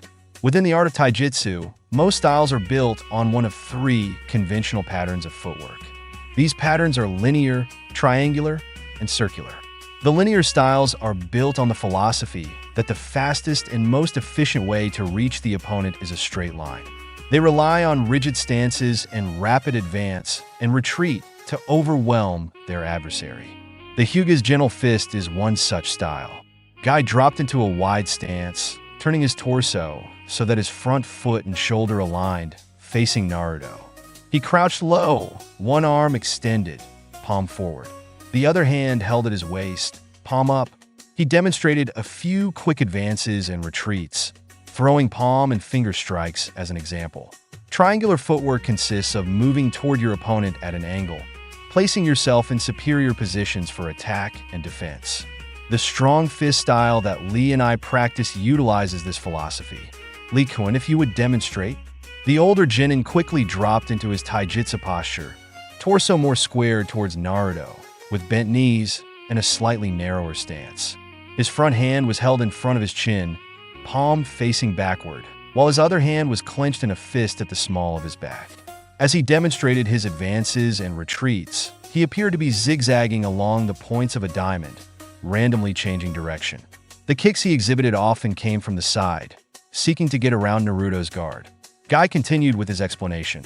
The Uzumaki style uses circular movement patterns, espousing the ideas of balance and harmony. Similar to the triangular footwork of the strong fist style, circular styles move at angles with respect to the opponent, seeking to exploit blind spots and weaknesses in the adversary's form. Your goal will be to confuse your opponent with unconventional and unpredictable changes of direction. You must strengthen your legs, especially your ankles, and master your balance to excel at this style. To that end, we will start with a warm-up spar, the two of you against me. Then we will move on to conditioning our legs with 500 squats, 500 kicks with each leg, and 500 jumping kicks. After that, we will practice balance by standing on a log as it floats in the pond. Finally, we will cool down with a 10-kilometer run. Naruto's heart almost stopped at the insane workout that Jonin outlined. Then he heard the little goblin next to him chime in with, "Guy-sensei, we should increase the repetitions to 1,000 for each exercise and finish with a 20-kilometer run. Then out flames of youth will become raging infernos of passion. Well said, my young student. 1,000 repetitions it will be." Before Naruto could finish weighing the consequences of becoming a missing nin due to murdering two of his comrades, Guy had lunged toward them, punches and kicks flying, and the spar was on. The shouts of youth from the twin green beasts of Konoha were only matched by one from the orange menace. Kakashibaka, I'll get you for this. Several hours later, Sasuke and Sakura were waiting in the field surrounding the Uzumaki shrine. The Pinkette had arrived to find the object of her affection was waiting, leaning against a tree at the edge of the clearing. She had immediately launched into her plan to convince him to go on a date with her. However, all her coy looks and attempts to be cute and alluring had fallen on deaf ears and blind eyes, not even eliciting a grunt from the stoic Uchiha. An awkward silence had descended on the pair as they waited for their remaining teammate and sensei, that was eventually broken by the sound of something being dragged along the forest floor. The source of the noise was soon revealed to be Naruto, looking like he had barely survived a brutal ambush as he dragged his flopping legs behind him. His orange tracksuit was torn and soiled with sweat and dirt, and his face was covered in bruises. With one final heave, he flipped himself onto his back, gasping for breath and muttering, "Naruto, what happened to you?" Sakura gasped, horrified at the state her teammate was in. Kakashi-sensei's crazy friend and his little demon clone tried to kill me. Naruto wheezed. "I may never walk again." "Stop complaining, Naruto," Sasuke snorted. "You wanted this extra training to help you learn your clan's taijutsu." The blonde ninja added his raven-haired teammate to his mental list for revenge pranks, right below the green duo responsible for his current state. Thoughts of itching powder, glitter bombs, and stink pellets danced in his head as he slowly recovered. After a few minutes, Sakura remembered a thought that had been at the back of her mind since Naruto had found the Uzumaki genealogy. She remembered how shocked she was at the raw emotion in his voice when he mentioned his parents. "Hey, Naruto," she started, "about the book you were reading yesterday, the one with your family names in it? Do you mind if I take a look at it?" "Huh? Sure, Sakura-chan." Naruto reached into his pouch and withdrew the book, handing it to her. "What you looking for?" "Just a thought I had about how we might be able to find out your parents' names." "Whoa, seriously?" Naruto jumped up, legs miraculously healed. "What's your idea?" "Give me a minute to look first." After a few tense moments of watching his female teammate flip back and forth through the pages, the excited blonde was about to press for details again when Sakura let out an "ah" and turned the book around so he could see where she was now pointing. Naruto looked at the page but could only see several names with that same death date of 23 years ago. "What am I supposed to be looking at?" "All of the entries have birth and death dates, right?" Sakura began. "Well, why are there so many listed with the same death date?" "That was probably when Yuzushiogakura was destroyed," Naruto responded, still confused. "That's what I thought too. But what seems odd about that?" Naruto considered this for a moment, but he still couldn't see Sakura's point. It was Sasuke who was able to catch on first. If the Uzumaki clan was destroyed on that date, and this record was in Konoha, stored in a shrine most of the village thought was destroyed, who updated the records? "Exactly," Sakura beamed. "If we find any names of Uzumaki who died after that date, then there's a good chance that they could be your parents, Naruto." Blue eyes widened in understanding as he grabbed the book and began frantically reading through it. Sakura stood next to him, scanning the pages as well. Even Sasuke was intrigued enough to join in the search. After a few moments, Sakura jabbed her finger down on the page, preventing Naruto from turning it. "Here, this date is 15 years ago. Uzumaki Yashiro." Sasuke shook his head. "It can't be him. He died long before Naruto was born." "Oh, you're right." The kunoichi blushed at her oversight. After several more minutes of searching, the three had found several other entries that had either no death date listed or a date that was after the fall of Yuzushio. Senju Tsunade, no date listed. Uzumaki Sanaga, 18 years ago. Uzumaki Yutaka, no date listed. Uzumaki Katsuki, no date listed. Uzumaki Aisyu, 22 years ago. Uzumaki Kushina, no date listed. "It has to be one of the entries with no death date," Sasuke remarked. "The others are too long ago to be Naruto's parents." "Right, but we can rule out Tsunade-sama, since we know she is still alive and obviously got the Senju clan name from her father," Sakura added. "She was put in this book with her brother Nawaki because they were the grandchildren of Uzumaki Mido-sama." "So that leaves 3, whispered Naruto. "Yutaka, Katsuki, and Kushina. But why don't they have a date listed?" Sakura thought for a moment. Didn't Hokage-sama mention that there were a few Uzumaki living in the village after Uzushio was destroyed, but that they all died fighting the Kyuubi? They must have been the ones updating the book. But when they fell, no one was left to record the final entries. Sasuke and Sakura fell silent, noticing their blonde teammate's hands shaking as he clutched the book. His blue eyes stared, unblinking at the names of his relatives. Yutaka was the son of Usui and Reina.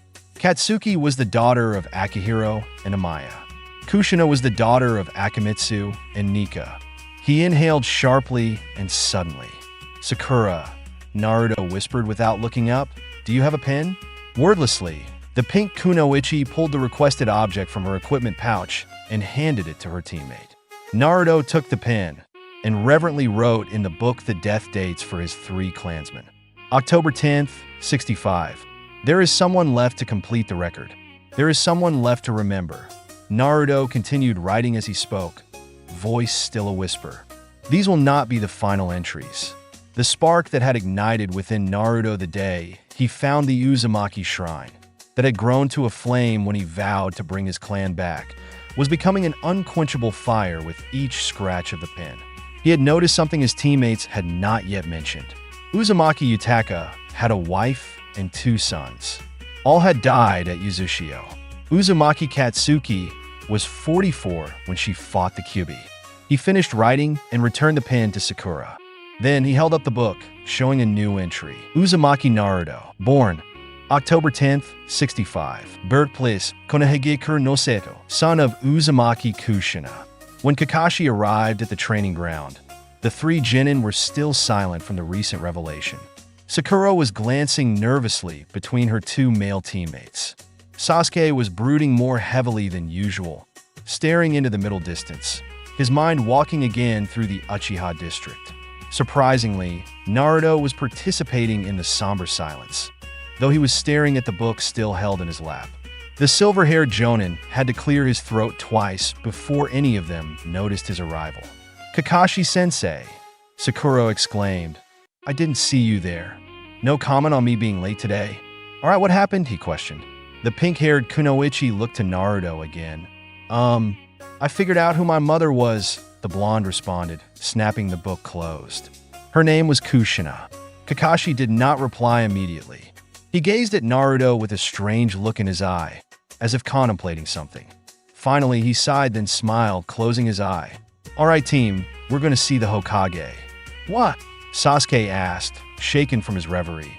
"But we haven't finished the mission yet." "True, but there is something I need to discuss with Sandaime-sama, and there's no better time than the present," Kakashi replied, brightly. "And I have an idea for the rest of the mission." Sakura and Naruto were equally perplexed. Was this brought on by Naruto discovering his mother's identity? If she was just a refugee from Uzushio, then what would be the problem? Naruto stood, placing the Uzumaki genealogy into his pouch. "All right, sensei, what's your idea for the mission? Are we going to come back later? Just make 3 or 4 shadow clones, Naruto, and have them finish the catalog. Once they are done, have one of them bring it to the mission office, and we can review it with the Hokage." Sakura glared at her lazy sensei. "You mean we could have had Naruto's clones doing the mission work this whole time?" Kakashi raised his hand, stemming the tide of rage coming from his female student. "No, that would defeat the purpose of the D-rank missions. I am merely making an exception in this case, since we are almost done anyway, and I think the Hokage would be interested to know about Naruto's discovery." Without another word, Kakashi turned and led the way back to the village proper. Naruto quickly made a single-hand sign, conjuring half a dozen clones who immediately darted up the steps and into the shrine. The original Uzumaki noted the clones gave no indication of trouble getting through the barrier. The 3 genin hurried to catch up to their suddenly energetic sensei. Before long, Team 7 stood in the mission office reception hall, which was thankfully empty. The one-eyed copy ninja lead the way up to the assignment desk, instead of trailing behind his students as usual. Irika was the first to notice Team 7's arrival. "Kakashi-san, you haven't finished the mission already, have you? You gave your interim report to the Hokage last night." "Hokage-sama, I request a private debrief for the Uzumaki Shrine mission, Kakashi replied curtly. Immediately, if at all possible. This instantly caught the attention of the other Chunin at the table. They all ceased shuffling through their paperwork and stared at the elite Jonin in shock. The Hokage met the single-eyed gaze leveled at him, but betrayed none of his thoughts. At some unseen signal, the aged Sarutobi rose and, gathering up a few papers, began leading the way toward the stairs that would take them to his office above. Irika-kun, please handle the mission assignments while I am gone. If any B rank or higher requests come in, send for Nara Shikaku. Irika paled. The Jonin commander? Very well, Heikuchi-sama. The three Genin looked at each other in confusion. Was all this necessary? They followed the two older ninja from the assignment hall. As they ascended the stairs, Naruto glanced back at his old sensei. Irika was looking anxiously after him, but otherwise gave no hint that he understood what was happening either. The Hokage's office was fairly Spartan for the head of the village. The only furniture was a large curved desk with Konoha's symbol enameled onto the front and a short couch off to the side. The back wall was dominated by several windows that afforded a spectacular view of the village below. A small bookshelf filled with books, scrolls, and loose paperwork sat to one side, and several stacks of books were placed on and around the desk for easy reach. An easel stood in front of the widows to the left of the desk and held a canvas used for practicing calligraphy, ink and brush on a side table nearby. The only decorations were a large painting depicting the land of fire and portraits of the previous Hokage, Senju Hashirama, Senju Tobirama, and Namake's Minato.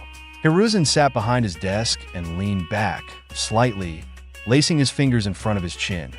Now, Kakashi, what did you find between last night and this morning? Kakashi said nothing and went to admire the portraits of the Hokage. His previous intensity seemingly evaporated. Naruto glanced at his teammates, who both shrugged in reply. After a moment, Kakashi spoke, though he did not turn from his examination of the pictures. Imagine what they would say to us if they could see and hear what we have made of their dreams in their absence. It would be both amazing and terrifying, I think. Wouldn't you agree, Hokage-sama? Hiruzen's eyes widened and his brow crinkled in worry. Even as he responded, it would only be terrifying if we had not done our best to carry on the will of fire as they intended. He then made a hand sign and touched the corner of his desk. What did you find, Kakashi-san? Gone was the friendly elder. Before them now sat the professor, hailed as the god of Shinobi and strongest of the 5 Kages. Kakashi went to stand before the desk and bowed low. Then he straightened, his eye crinkled in a smile. It seems Naruto-kun has discovered his mother's name, and subtly slid the little finger on his right hand behind its neighbor. The sharp-eyed Sarutobi noticed the movement, and the sudden tightness in his shoulders eased, if slightly. The three Genin, confused by the bizarre exchange of words, were oblivious to the unspoken signal between the two senior ninjas. The Hokage leaned forward and met Naruto's gaze. I am happy you've learned her name, Naruto-kun, though I am sorry you had to find out this way. He could see the rage rapidly rising in the young blonde's eyes and hurried to attempt to cool it before more harm could be done. Please, Naruto-kun, give me a chance to explain before you ask any questions. Unfortunately, he was too late. You knew my mother? You lied to me again. Why should I trust anything you have to say? Naruto exploded. Hiruzen winced, both at the volume and the accusations. But this was the price he would have to pay for his decisions. He noticed Kakashi was staring out the window, seemingly ignoring the scene unfolding before him. But the look of self-righteous vindication in his eye was clear. The old Hokage shot his own look of irritation at his subordinate. Naruto-kun, I know you are angry, and you have every right to be, Hiruzen began. But you must understand, I had very good reasons for keeping your mother's identity a secret. Good reason? Good reason? Naruto shouted, raising his fists and taking a step forward, a flash of crimson in his eye. A heavy hand on his shoulder stopped him short, and he angrily looked up to his sensei. The remorse he saw in that one visible eye shook him from his rage enough to regain control, and he stepped back with a huff, hands returning to his side. He looked away, unable to stomach seeing one of the few people in the village he thought he could trust.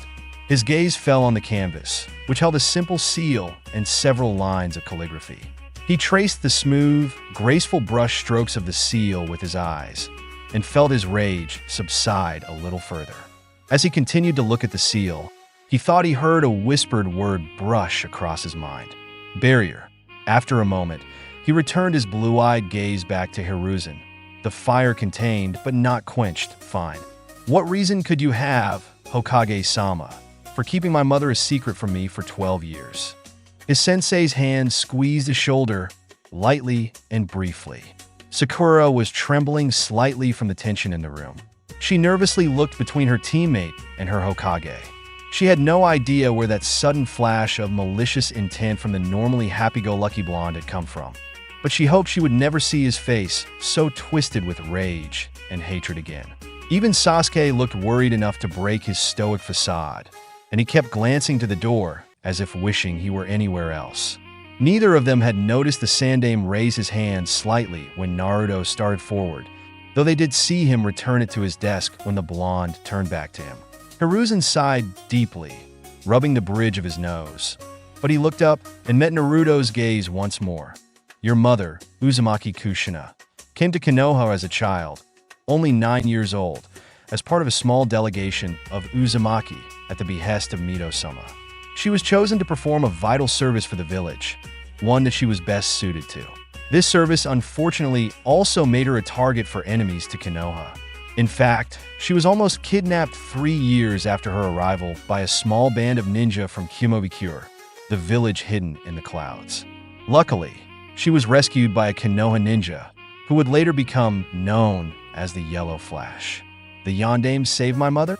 Naruto looked to the portrait of his hero, the fourth Hokage, his admiration for the man increasing. Hiruzen nodded. Yes, he did. However, the incident forced us to be even more secretive of your mother's identity and status within the village. It also forced us to keep any knowledge of her son's secret as well, since it would have made you a target also, my boy.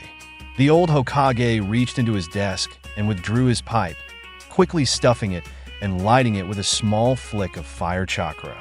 After a few puffs, he continued his explanation. Kushina was one of the strongest kunoichi Konoha has ever known. When she came to the village, she soon became renowned as the red hot-blooded habanero, due to her fiery hair and matching temper. Hiruzen chuckled and looked to Naruto. She also shared a dream with you, my boy. She vowed to one day become Hokage, the first female Hokage of the Leaf Village. Naruto beamed at the knowledge his mother shared his aspirations, but it was Sasuke who spoke up next. What did Naruto's mother do for the village that made her such a target? She was chosen to be Mito-sama's heir to the Uzumaki legacy in Konoha. Hiruzen replied, a responsibility that has been passed on to you, Naruto-kun. Sasuke looked puzzled. You mean the shrine? But there isn't anything in there that would make anyone a target for enemy ninja, aside from maybe the masks. There is more to the Uzumaki legacy than the shrine, Sasuke-kun. As Hokage, I have decreed it to be an S-class secret, and it is to remain so until such a time as I or my successor deems Naruto-kun ready to bear its full weight. The two genin turned to look at their blonde teammate, questioningly. Naruto swallowed hard. As he returned the Hokage's gaze, he saw him look pointedly at Naruto's navel and nod slightly. Naruto's eyes widened in shock as he understood what the Sandaime was referring to, and he was grateful his teammates had missed the gesture. Seeing the younger ninja beginning to understand, Hiruzen cleared his throat, calling attention back to himself. When the Kyuubi attacked, Kushina valiantly headed to the battlefield, despite being severely weakened from complications related to your birth, Naruto-kun. Her assistance proved instrumental to the fourth Hokage's success against the beast. Sakura gasped. Naruto's mother helped Yondaime-sama defeat the nine-tailed fox? She looked at her blonde teammate in a new light. To think he was the son of such a powerful kunoichi. Yes, Sakura-chan, the Sandaime nodded. She used her adamant sealing chains to erect a barrier around the fox to prevent any more of its attacks from targeting the village. And she also used her chains to bind the beast in place while the fourth performed his final jutsu. Without her assistance, though it cost her life, the village would have suffered even greater casualties and destruction. The old Hokage bowed his head, remembering that terrible night. Before she died, she told me your name, Naruto-kun. I have done what I could to protect you since that day, both as the heir of a great clan and ally to Konoha, and as the son of one of my dearest friends and one of the greatest women I have ever known. I am sorry that meant I had to keep your mother's identity a secret. The village was too weakened to allow the world to know who you were born to. Silence draped over the room like a heavy blanket at the conclusion of the Hokage's words. Naruto didn't like that the Hokage had kept his mother's identity a secret from him all these years. But what was done, and there was no point in dwelling on it too long. If it had meant the village was a little safer, then so be it. He would be getting more information about his mother's connection to the Kyuubi, however. He makes sure of that. After a few moments, he suddenly twitched and looked up in confusion. Kakashi turned to him. Naruto? Is something wrong? No sensei. At least I don't think so. My clones finished with the mission, and one of them is on the way here with the catalog. Naruto scrunched his face, not understanding where this knowledge had come from. But how do I know that? The Hokage began to chuckle. It seems you have discovered the shadow clone technique's main strength. He blew a smoke ring up to the ceiling. It was created by my sensei, Senju Tobarama-sama, as a method of scouting an area without endangering the user. When the shadow clone is dispelled, it transfers everything it has seen and learned back to the user. It's quite a brilliant technique. Stars shone in Naruto's eyes at the discovery that he was using a jutsu created by the second Hokage. It seemed to have more use than he had originally thought, and his prankster brain was beginning to whir with the possibilities. Hiruzen cleared his throat and tapped out his pipe. Perhaps you can give me a summary of what you found while we wait for the full catalog? The genin regained their focus, and Sakura began the report, displaying her impressive memory with her account of the contents of the shrine. She gave brief descriptions of the tapestries and portraits within the sanctuary, as well as the stored clothing and other cultural items, before listing off the masks that hung on the wall. The Hokage listened intently, especially to the account of the masks. It is good to know Kichijoden-san's work survived the years of abandonment. Those are possibly the last surviving examples of pure Uzumaki jutsu in the elemental nations. You knew about Kichijoden-oba? Naruto asked, surprised. Yes, mostly by reputation, though I did meet her once or twice in my time. What was she like? She was an exceptional woman, a brilliant and talented ninja.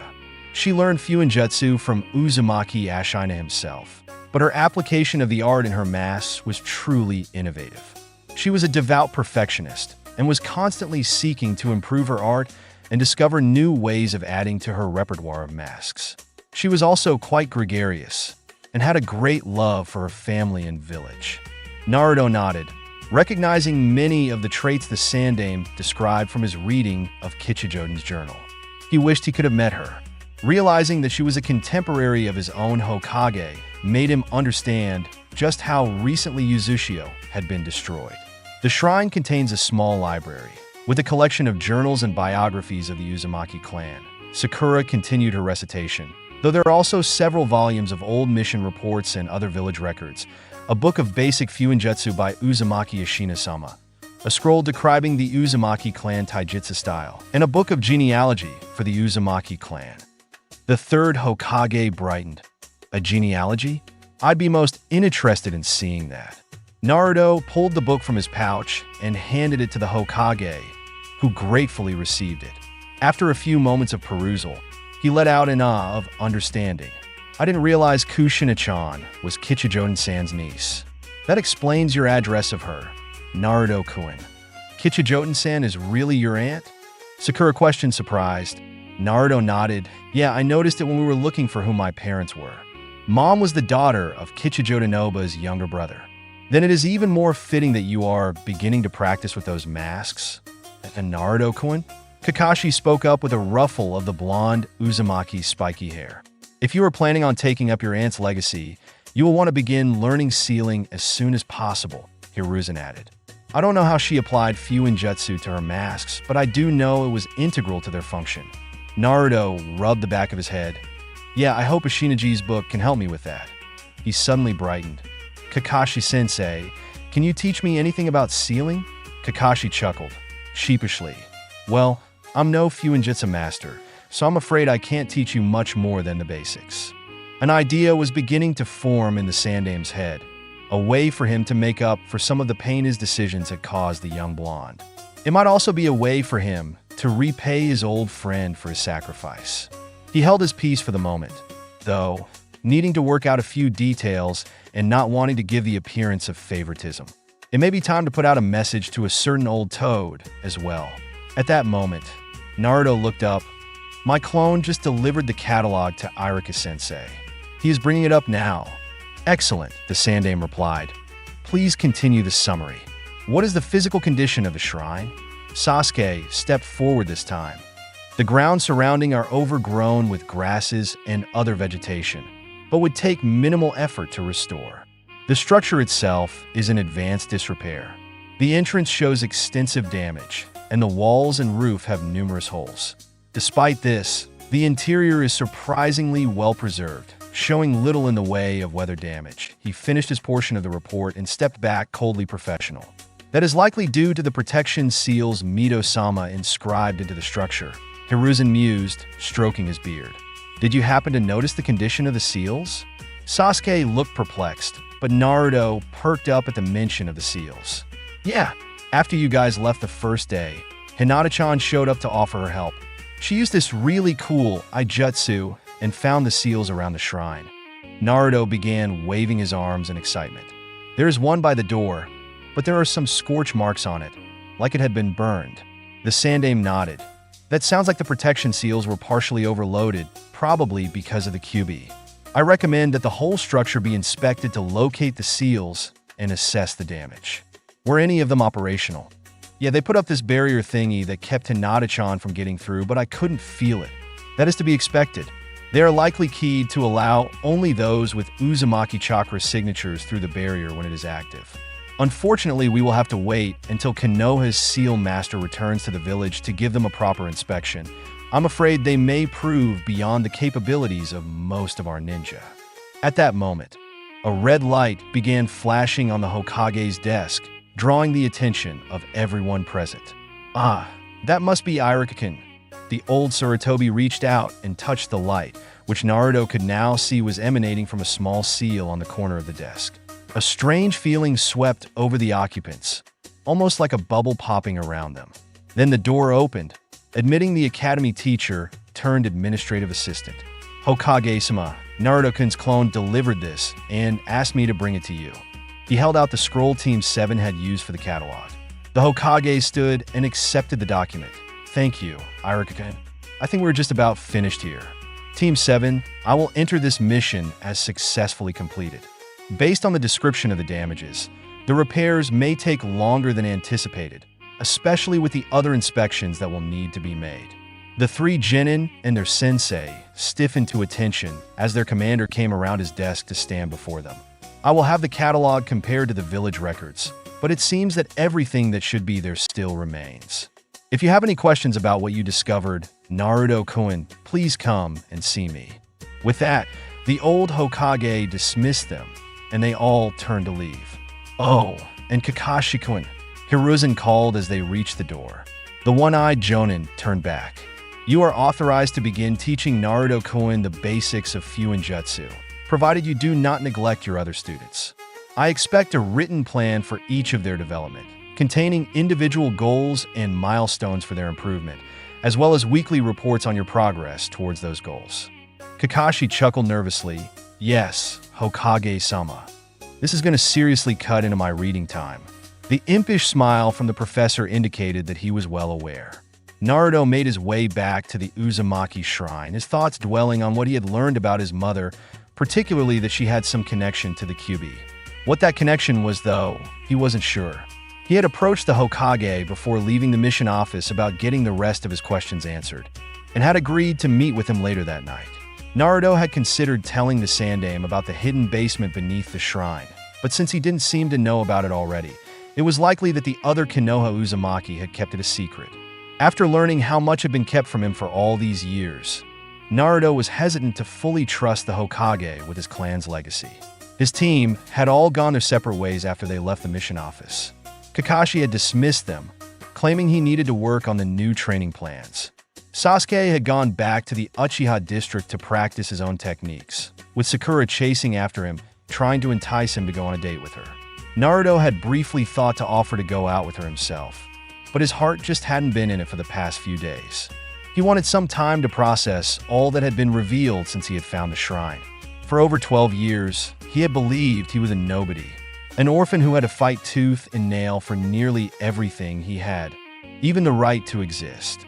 Now, within the span of 4 days, he had learned he came from a clan that predated the ninja villages themselves. He was distantly related to 2 Hokages, and his mother had been chosen to inherit the Uzumaki legacy in Konoha, which had something to do with the Kyuubi that he now held sealed within him. His aunt was a powerful kunoichi who had earned the respect of the god of Shinobi himself, and her techniques had been preserved for over 2 decades and were now within his possession. He wanted to make his family proud, even if he would never know them. Ever since he had discovered the shrine, he had felt a connection to his ancestors stronger than almost anything else he had ever experienced. He would be the best shinobi he could be, and he would be Hokage to show the world that the Uzumaki would not fade into history so easily. He soon arrived back at the shrine, the heat of the afternoon tempered by the cool breeze that danced among the grass. The old structure still sagged in the center of the clearing, though the evidence of the frequent visitations over the last few days lent it a small vestige of life. As he crossed the threshold, he paused to focus on the feelings still present from his first discovery of the place. The wave of warmth, of welcome, of home once again washed over him, and he basked in its comforting embrace. Instead of heading down to the basement, he stopped in front of the mask display. They appeared to stare down at him expectantly. The light cast from the work lights lent each mask a unique expression, seemingly ranging from gentle benediction and curiosity to arrogant appraisal. They gave the impression of bated breath, as if waiting for some signal. The air in the shrine shared the tension, and all was still, waiting to see which way the dice would fall. Naruto's face hardened with resolve. This shrine was the last legacy of his clan, their final bastion against extinction. And until he found other survivors, it fell to him to keep as much of his heritage alive as he could. The masks before him and the secret techniques held securely below were the links to an identity he had craved for as long as he could remember. He would master every jutsu in the shrine, even if it took the rest of his life. The Hokage wanted him to be ready to shoulder the burden of his heritage. He would surpass all expectations for his clan and for himself. A mischievous smile slowly spread across his face, and he had the perfect jutsu to help him accomplish his goal. Naruto quickly made the cross-shaped hand sign of his favorite jutsu. A spike of chakra and 50 shadow clones sprang into being. The original blonde strode in front of them like a general commanding his troops. All right, guys, we have a lot to master if we are going to live up to the Uzumaki name. He reached into his pouch and pulled out the Taijutsu scroll, handing it to one of the frontmost clones. I want 10 of you to go through these kata like Bush Your Brow Sensei showed us this morning. The clone with the scroll saluted, "Hi, boss," and lead the requested clones outside to begin. Naruto turned to the remaining bunch in. 10 of you each pick a mask and see what it does. Spar with each other, get a feel for the mask's abilities. 20 of you head downstairs. Half start going through the basic jutsu scrolls while the others work on the hijitsu. The rest of you start cleaning this place up. We can't do much to repair it yet, but we can at least get the dirt and dust out.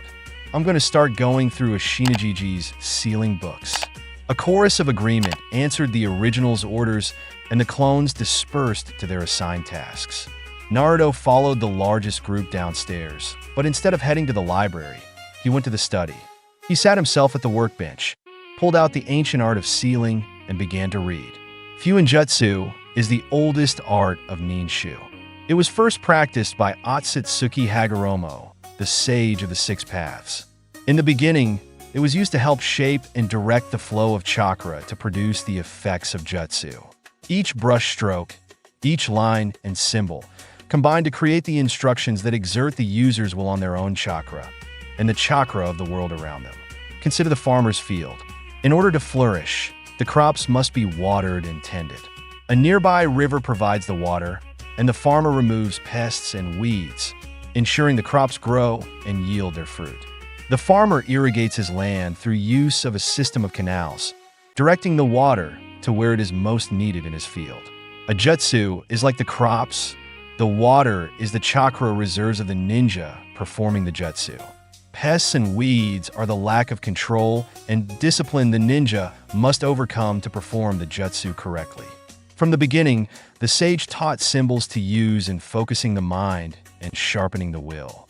These symbols direct the flow of chakra to where it is needed to produce the jutsu effects, just as canals direct the flow of water to thirsty plants. If the crops receive too much water, they drown and rot in the field. Likewise, if a ninja pours too much chakra into a technique, the jutsu fails and chakra is wasted. If pests and weeds are allowed to overrun the field, the crops choke and wither. Thus it is with jutsu when a ninja is distracted or lacks the necessary will and control over his chakra to shape it properly. Naruto paused.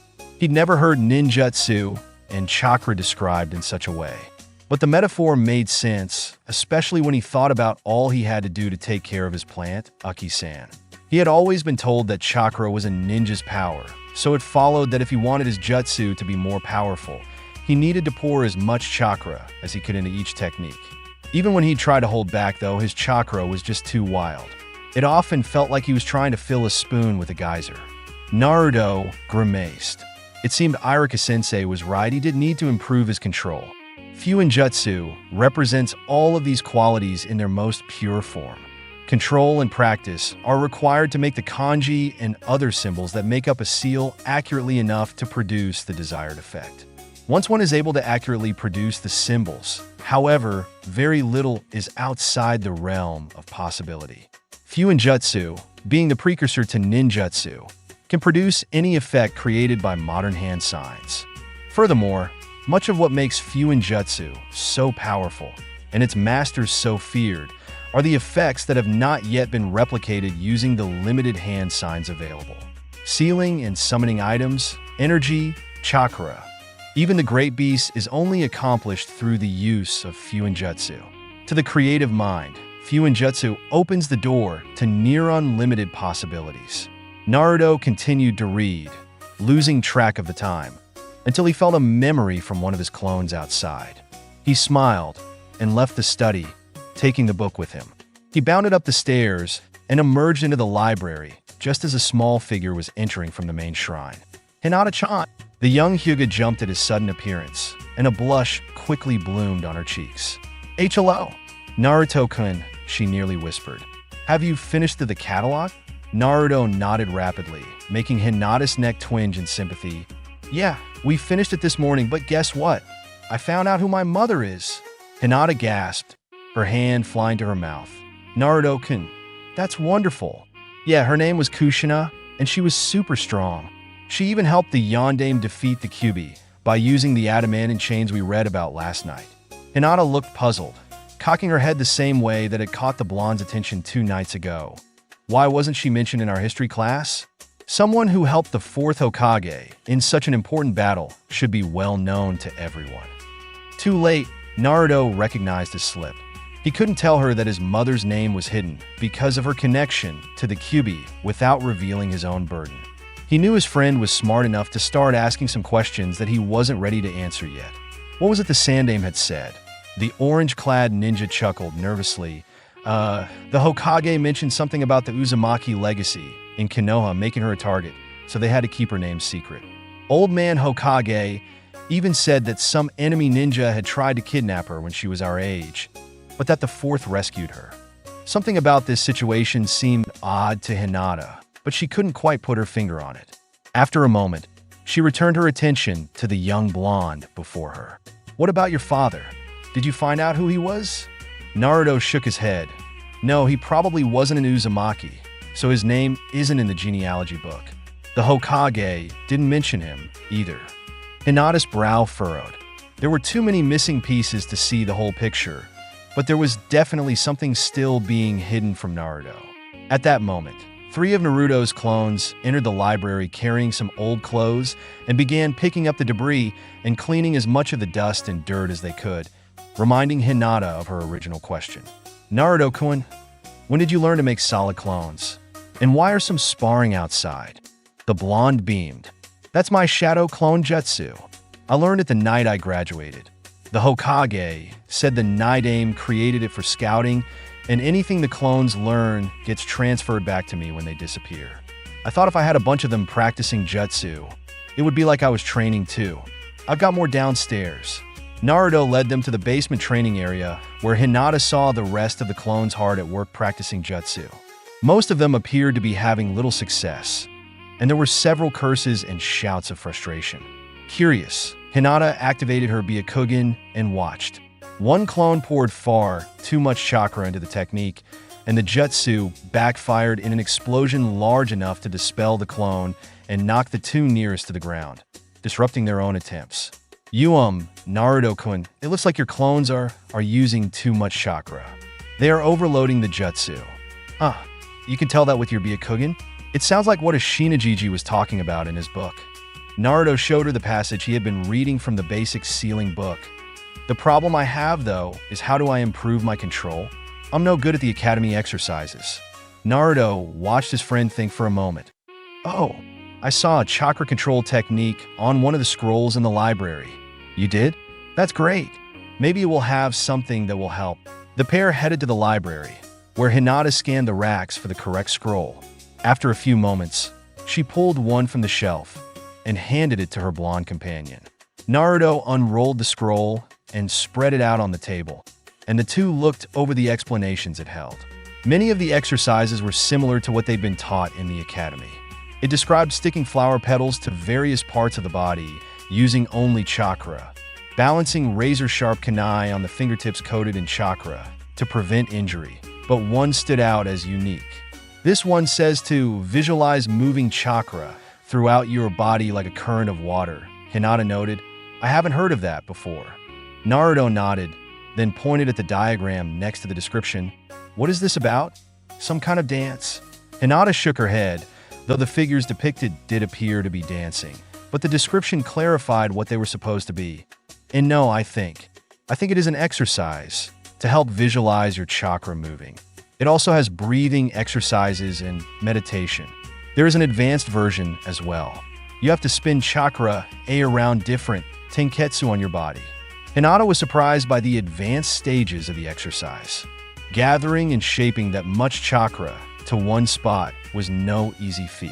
How are we supposed to know if our chakra is moving right? Naruto asked. Hinata shrugged. Perhaps you were supposed to feel it. Naruto thought for a moment, brow furrowed. His eyes brightened as he got an idea. Hey, could you use your Byakugan to see if our chakra is moving? The shy Hyuga hesitated, but nodded. Would you be able to train with me? Then, I can show you the taijutsu I'm learning with bushier brow sensei too. Hinata's heart skipped a beat. Naruto asked to train with her. It was more than she could have ever hoped for. She grew dizzy at the thought of spending so much time with Naruto, and her vision began to go black at the edges. She managed a faint whisper, however, I'd like that. Naruto jumped forward, wrapping his friend in a tight embrace, lifting her from her feet in his excitement. That's great. Hinata-chan, thank you so much. We are going to be the strongest ninja in the village. Hinata-chan? What happened? Are you okay? Several hours later, Naruto was making his way through the darkened village towards the Hokage Tower for his meeting with the Sandaime. The rest of the afternoon had been spent training with Hinata. Once the girl had awoken from her fainting spell, Naruto had been worried that she was sick and had almost taken her to the hospital, but she regained consciousness in time to assure him that she was fine. Still, he had insisted that she rest for a little while to recover, and he used the opportunity to show her the kata and the taijutsu scroll he'd been working on with Guy that morning. She looked thoughtful at his explanation of circular footwork, and had watched him closely as he performed the kata. When they decided to call it a day, it was Naruto's turn to lose consciousness as he dispelled all of his remaining clones at once.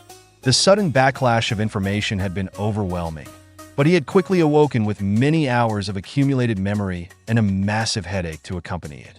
Hinata had seemed genuinely concerned for him, which had again surprised him, but after his own assurances, she had left to return home while he headed back toward the center of the village. All these thoughts occupied his attention during the trek back to meet with the Hokage, and before he realized it, Naruto found himself once again standing in front of the professor in his office. Hiruzen carefully filled and lit his pipe, taking a few slow puffs as he prepared himself for what lay ahead. He reactivated the seal on his desk, and once again the feeling of pressure settled over the room. A pair of smoke rings danced toward the ceiling. Then he lowered his gaze to the impatient blonde.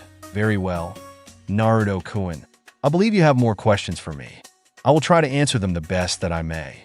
Naruto suppressed a flash of irritation at the suggestion that he still may not get all the information he wanted, but pressed on regardless. "You mentioned the Uzumaki legacy in Konoha earlier today, and indicated it had something to do with the furball. What is that, and what does it have to do with my mother?" The third Hokage sighed. "Yes, I figured you'd want to know that. Since it is just the two of us, I could be a little more clear with my explanation." He set his pipe down for a moment and leaned forward, resting his elbows on the desk. "The fox demon sealed within you, Naruto-kun, makes you what is called a Jinchuriki, one who holds one of the tailed beasts within them. Your mother was the previous Jinchuriki to the nine-tailed fox."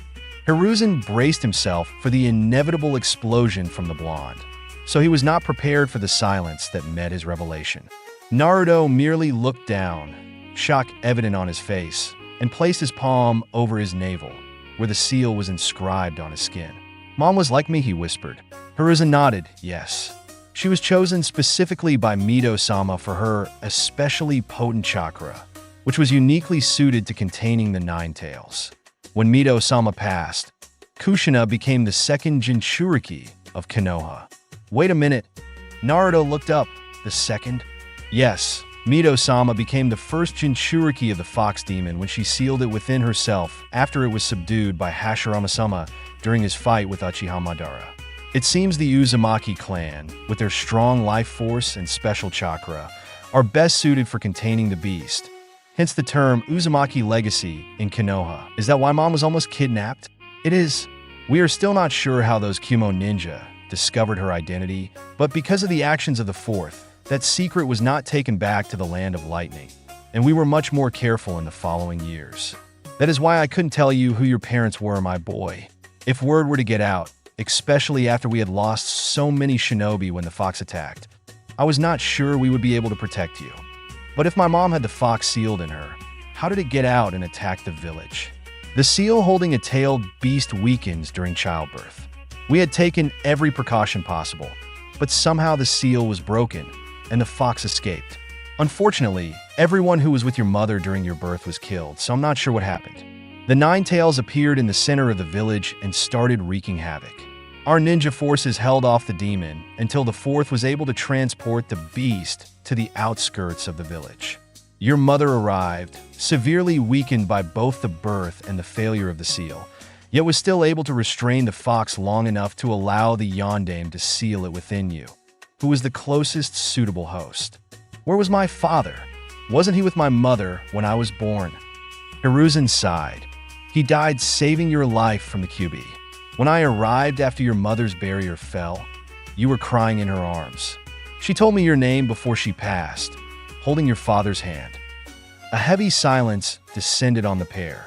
Naruto fought back against the waves of emotion that threatened to drown him. His eyes burned, then his vision blurred. Hot, molten tears dripped down his face, despite all his efforts to restrain them. He sniffed loudly, breath coming in shaky gasps, and he squeezed his eyes shut in an attempt to stem the flood.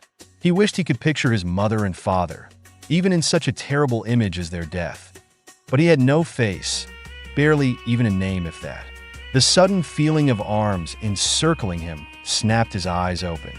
The Hokage knelt before him, and despite his anger at him, Naruto threw his own arms around the old man and sobbed. After a few moments, Naruto pulled away, wiping the tears from his cheeks. Hiruzen remained kneeling for a moment, a sad but warm smile on his face. Then he stood and returned to his chair. Naruto sniffed once more, then looked up. "What was my father's name?" The Sandaime considered the young ninja. Already he seemed so different from the troublemaking academy student he had been such a short time ago. The discovery of his family, his heritage, and his mother's name had aged him far too much for one so young. Hiruzen debated within himself. He could tell the boy that he was not ready to learn his father's identity. He could tell Naruto about his father's enemies, and that he would be in even greater danger if the other villages learned who he was, especially as he undertakes missions outside of the village. He stood again from his desk, turning towards the window. The village below was settling in for the night. Even at this late hour, lights still burned brightly. The will of fire was much like those lights, burning defiantly against the dark, pushing back fear and danger while offering warmth and protection for those within its glow. What he decided to do here could have a drastic effect on one of those lights. It could cause it to dim, threatening to be extinguished. It could cause it to grow brighter, to a roaring flame. But like any flame, it would draw the eye of all around, and sometimes it is best to hide a candle under a bushel. But would that smother the flame? Hiruzen turned to face the blonde. Blue eyes stared into his soul, waiting for an answer. This boy should have been the hero of the village. But cruel fate and frail humanity had instead turned him into a pariah and robbed him of all kith and kin. Despite his title of the Professor, the god of Shinobi, Hiruzen felt none of the wisdom of those titles now. What should he do? What would be best to preserve his village and honor his friend's wishes? Hiruzen looked up, and the same blue eyes stared into his soul from the portrait on the wall. His resolve firmed, and he knew what he would do. Naruto-kun, your father was Namake's Minato, the fourth Hokage. Naruto gazed out over the village from the top of the fourth Hokage's carving in the Hokage monument. The night air was cool and silent. The darkness was broken by the stars twinkling above and the few late lights burning in pale imitation in the village below. The moon had long since set in deference to the coming dawn. A faint breeze blew, tousling the young blonde's hair affectionately. But the tranquility of the scene was a sharp juxtaposition to the swirling emotions he found himself once again battling. Your father was Namake's Minato, the fourth Hokage. At first, Naruto had tried to deny it. How could he, the dead last knucklehead of the academy, be the son of Yellow Flash, hero of the Third Ninja World War and widely regarded as one of the strongest shinobi to ever live? He had shaken his head in disbelief, but for once, he could detect no hint of deceit in the Hokage's eyes. He had finally gotten the whole truth from the old man. He didn't remember leaving the Hokage's office.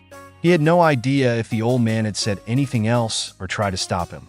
Naruto simply turned and walked out the door. He couldn't think, he could barely breathe. He had no memory of his trek through the village, nor any idea how long he had been staring at the lights of the homes below.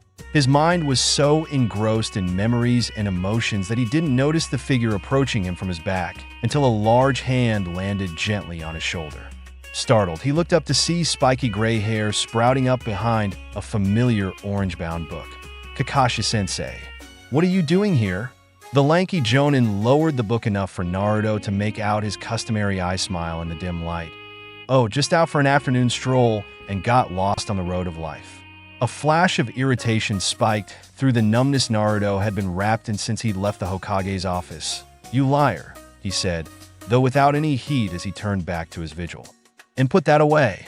Even I'm not dumb enough to believe you can actually read in this light. Kakashi sighed, conceding the point, and returned the book to his pouch. Silence descended on the pair, broken by the soft murmur of the wind as it rustled the leaves awkwardly. Kakashi looked down, imagining the stone face on which they stood and the softer face that had inspired it. You know, he began, Yondaime was my sensei once. A long time ago. Naruto glanced at his teacher, but said nothing. Of course, this was before he became the fourth Hokage. He was just a jonin, but he was already a brilliant ninja, one of the best seal masters the village has ever seen. Kakashi looked down at his blonde-haired student. Much of his skill with seals came from learning from Uzumaki Kushina. Did you know? She taught him much of her clan style of Fuinjutsu.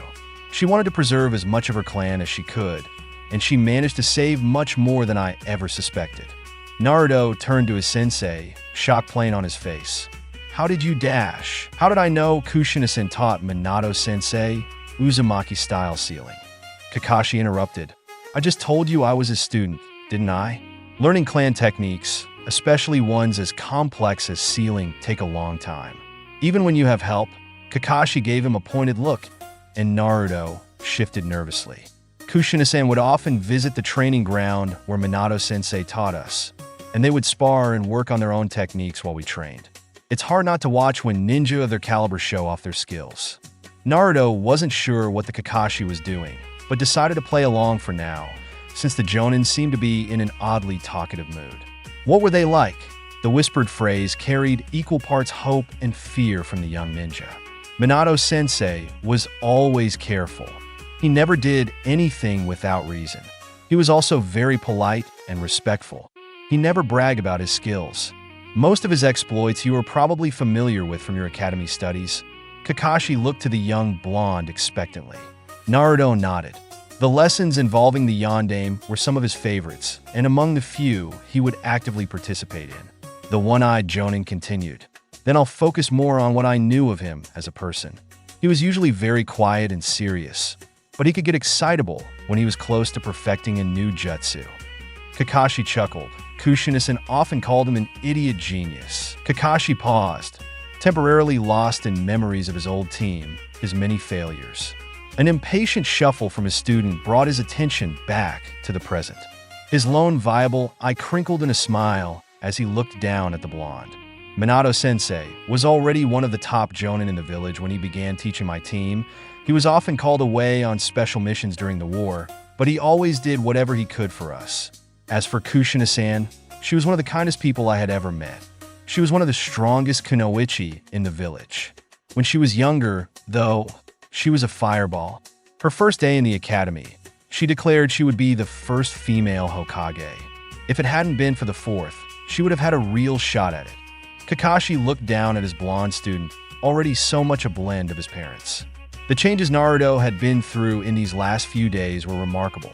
The responsibilities of inheriting not one, but two great legacies were a hotter refiner's fire for the young ninja than most could have anticipated. The silver-haired Jonin prayed that it wouldn't burn his student to ash as he sought to live up to them. Naruto opened his mouth for more questions, but Kakashi interrupted again, placing his hand on the boy's head. I think that's enough storytelling for tonight, Naruto. Why don't you head home now and get some sleep? You still have to meet with Guy in a couple of hours. Naruto's face fell, and he shuddered briefly, but nodded. As he turned away to head back to the village, he paused. Thank you, Kakashi-sensei, he whispered without turning around. Then he left, back through the trees still rustling softly in the wind. Kakashi didn't answer as took to boy's place at the cliff edge, staring up at the stars. After a few minutes, he felt the presence he had sensed before finally depart in the opposite direction from his blonde student. Satisfied that nothing further needed his attention tonight, he vanished in a puff of smoke and swirl of leaves. The next few weeks settles themselves into a pattern of Naruto meeting with Guy and each morning to practice his clan taijutsu, followed by training and missions with his team. Once the daily chore was completed, Naruto retreated to the Uzumaki shrine to continue working on his clan techniques, aided by a small army of clones and Hinata. He kept the revelation of his father's identity to himself, however, following the advice of both the Hokage and Kakashi. At first he had balked at the secrecy, but after hearing of his father's enemies, he swore that he would get strong enough to bear the full weight of his identity as quickly as possible. Through all his training, he soon discovered a limitation to the Kage Bunshin. While he did remember everything his clones experienced in their training, he gained none of the physical benefits of their exercise. He made this painful discovery one morning with his spandex-wearing taijutsu teachers. Leaf Whirlwind, Lee bellowed, spinning a high kick towards Naruto's head. The blonde ninja, covered in dirt and bruises and dripping with sweat despite the early hour, was once again sparring against the smaller of the green beasts while the larger looked on. In that moment, Naruto saw in his mind the counter to Lee's signature move. His Bunshin had practiced the Uzumaki-style taijutsu for hours each day, sometimes against fellow clones doing their best to copy what he had seen of Guy and Lee's Gakken-style taijutsu. He needed to dodge back from the first kick, then close quickly to counter with a hook kick while he continued his spin into the second half of the attack. However, no matter how much his mind screamed at his body to move, to execute the counter, he felt like he was moving through waist-deep mud. Lee's kick connected brutally, sending Naruto sprawling with an eye already swelling shut. "Hold it, Lee," Guy shouted. He approached his younger student and crouched down, meeting his eye. "You saw it, didn't you, Naruto?" The orange-clad ninja could only pant in reply, still prone. He nodded, but the action caused his head to spin and vision darken. Guy nodded in return. "Then why didn't you do it?" he asked with an air of one who already knew the answer. I couldn't move fast enough," came the gasping reply. Lee looked perplexed. "Forgive me, Guy-sensei, but I don't understand." "It's simple, Lee. Naruto saw your attack and immediately knew what he could do to counter it." The genin's wide eyes widened further in surprise as he looked at his fellow student. "But his eyes saw your attack, and his mind knew what needed to be done, but his body was unable to keep up." Guy nodded sagely. He stood, bringing his hand to his chin. "My guess is he's been using the Shadow Clone Jutsu to practice his family taijutsu. Is that right, Naruto?" The blonde nodded, fighting back another, if lesser, wave of dizziness. "Why wouldn't my body move?" "That's the limitation of the Kage Bunshin, my young student. While you do gain all of the clone's knowledge and experience, you do not receive any physical benefits from their exercise." "You mean I've been making all those clones for nothing?" Naruto groaned. "Oh man, that's totally lame." Guy chuckled. "Not for nothing, Naruto-kun. You still gain the experience of sparring and moving through the kata. You will just need to increase your physical training to keep up." "Yash!" Lee exclaimed as he scratched into his notebook that Naruto noticed he had again pulled from apparently the ether. "Naruto, that technique is amazing. To allow you to multiply your hard work to truly youthful levels." He lapsed into silence, an almost wistful look misting his round eyes. "Guy-sensei," he snapped to attention. "In order to keep up with my junior student, I must work harder than I ever have before." "Quite right, Lee," came the booming reply. "We should all double, no triple, our physical training until our bodies burn in the glorious fires of the springtime of our youth." The shouts of youth heard from the two green beasts in the training ground that day were matched only by the cries of anguish from the orange menace. Fortunately for the young blonde, his training with Hinata was far less physically demanding. The chakra control exercises came easily to the Hyuga heiress, and she was quickly able to master the basic movements depicted in the training scroll. The chakra dance, as they had begun to call it, accentuated her natural grace and agility so well, Naruto found himself more than once caught up in watching her rather than performing the exercises himself. Despite the boy's initial clumsiness, Hinata's gentle correction and support, so different from Guy's boisterous enthusiasm and Kakashi's aloof observance, helped Naruto make great strides in his chakra control. This improvement quickly translated into progress in his other jutsu as well, though he still hadn't manifested the adamantine chains in either form. Hinata had noticed something seemed to be weighing heavily on Naruto's mind, but she was too timid to broach the subject herself. She saw the young blonde throw himself ever harder into his training, straining desperately for every inch of progress, and she renewed her own resolve to become stronger, so she could be by his side when he needed her. To that end, she began studying Naruto's clones more closely as they practiced the kata of his family jutsu, an idea forming in her mind like the first hint of dawn on the horizon. Naruto's training with his teammates still largely consisted of battle formation drills and team-building exercises, but now included focused practice with Kichijoden's masks. His proficiency with the lizard mask, which he had come to learn was a chameleon, improved so dramatically he was like a ghost on the training field, especially when combined with his prolific use of shadow clones. Fortunately for the village at large, Naruto's pranks had been curbed by his ascension to the ninja ranks, though there were still a few unexplained incidents that occurred from time to time. The Orange Genin's new skills did make his team the preferred recipient of the much-maligned mission to recover a certain elusive cat, a mission on which, to the annoyance of Team 7, they currently found themselves. The wind whistled faintly as it brushed through the trees surrounding Kanahagakure.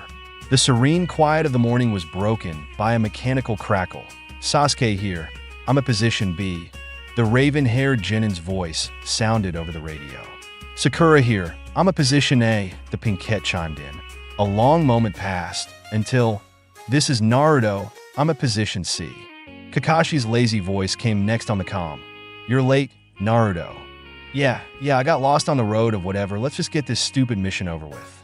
Branches rustled sharply, breaking the stillness once again, before a dark shape leapt from the trees and darted into the underbrush, closely followed by another, clad in orange and wearing the visage of a hawk. "The target is on the move," Sasuke reported. "I'm in pursuit.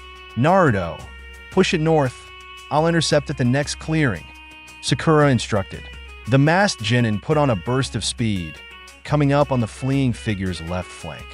Faster than thought, the shadow dodged right, hoping to lose its pursuer in the thick forest.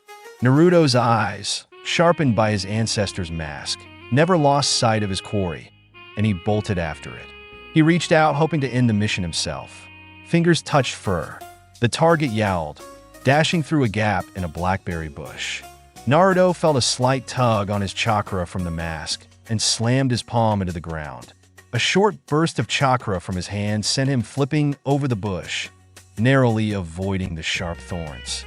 "This thing is awesome," he crowed, reveling in the increased speed and agility he received from his mask. "Focus, Naruto," his silver-haired sensei admonished. "You're drifting too far east." The blonde snatched a pebble from the ground and, without breaking stride, threw ahead to the right of his target.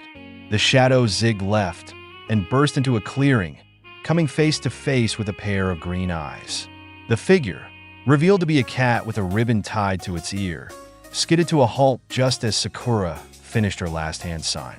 To the cat, the girl seemed to vanish in a swirl of flower petals, and it felt an irresistible pull to sleep. The feline's head nodded, then it collapsed into the grass. Naruto jumped into the clearing in time to see his female teammate scoop up the slumbering cat. She touched a finger to her throat, activating her comm. "Sakura here. The target has been secured. Can you confirm the target's identity?" Kakashi responded from his position at the edge of the forest. Sasuke appeared next, stepping through the trees and up to the rest of his team. "Yes, the target is wearing the described ribbon on its right ear." "Congratulations, Team 7. The mission to retrieve Tora the cat is complete." "Mission success. Well done."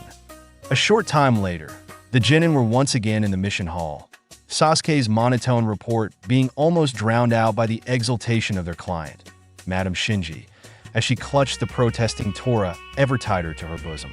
"Oh, my precious Tora, thank goodness you came back to me. You naughty kitty, always running away from mama."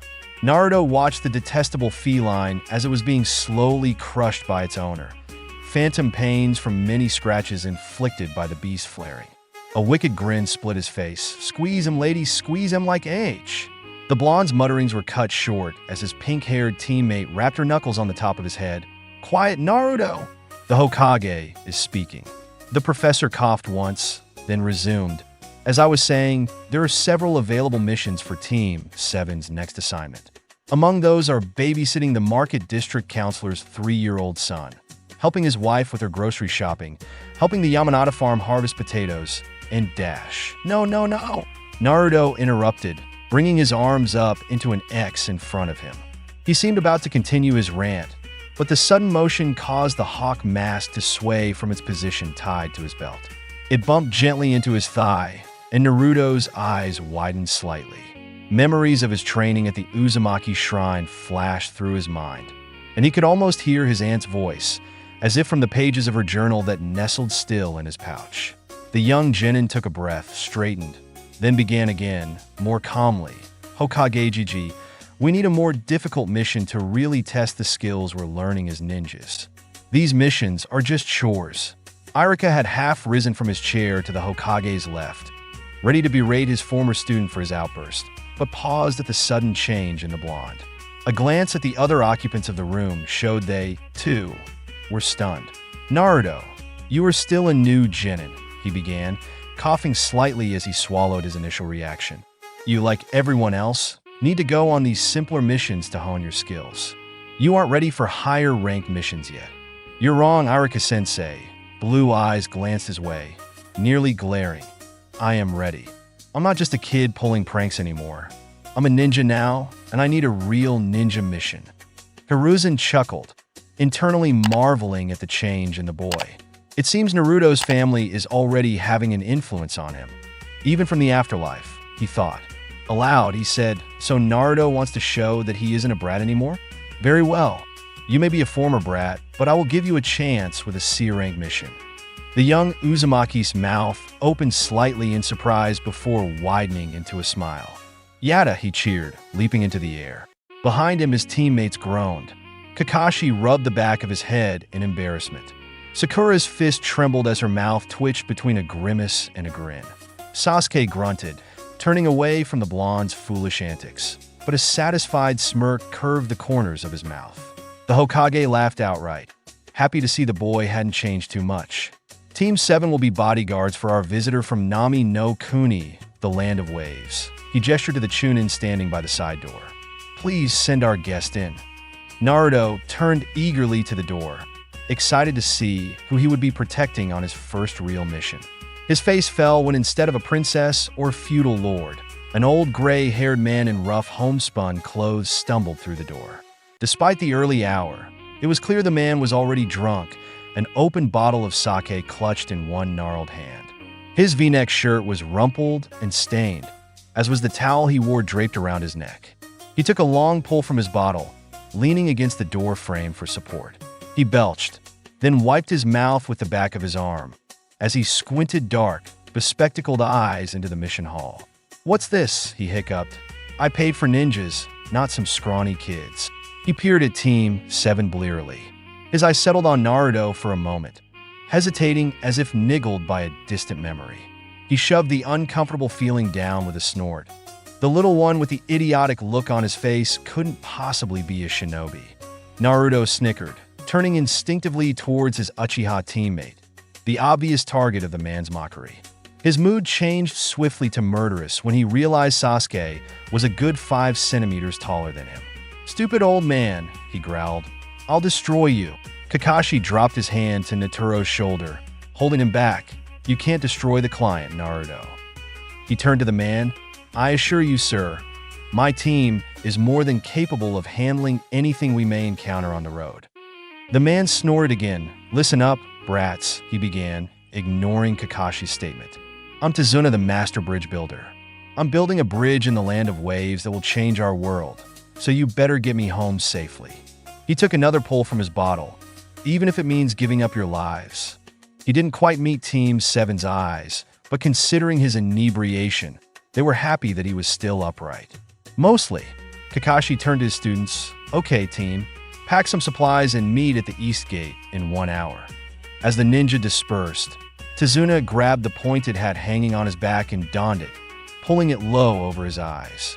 He shuffled back through the door, leaning heavily on the wall, sandals scraping along the wooden floor. Naruto rushed out of the gate ahead of his team and their client. After a few paces, he stopped and turned back, stretching both fists to the sky as he laughed. A light breeze danced happily in greeting, weaving around the blonde's legs and swirling up his body like an excited puppy ready to play. Naruto had never been outside of the village before, and he relished the freedom he felt in the wide open world. He looked back on the massive walls of Konoha, towering over 24 meters into the sky. His team was just passing through the gate, accompanying the old bridge builder they would be escorting back to his home. As they continued down the road, they adopted a loose diamond formation with Sasuke and Sakura flanking Tazuna, Naruto scampering ahead in excitement, and Kakashi trailing behind, nose deep in orange-bound distraction. The warm morning passed amicably enough.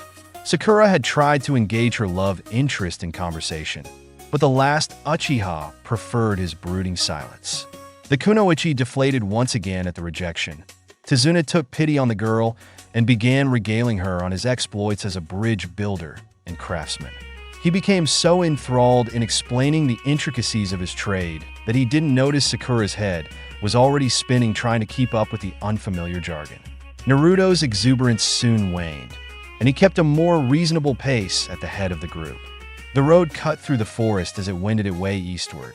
The trees waved merrily in the breeze, undisturbed by the passage of the 5 travelers beneath them. Nothing could disturb the picturesque serenity of eastern High-no-Kuni in late spring. Naruto was quickly becoming bored.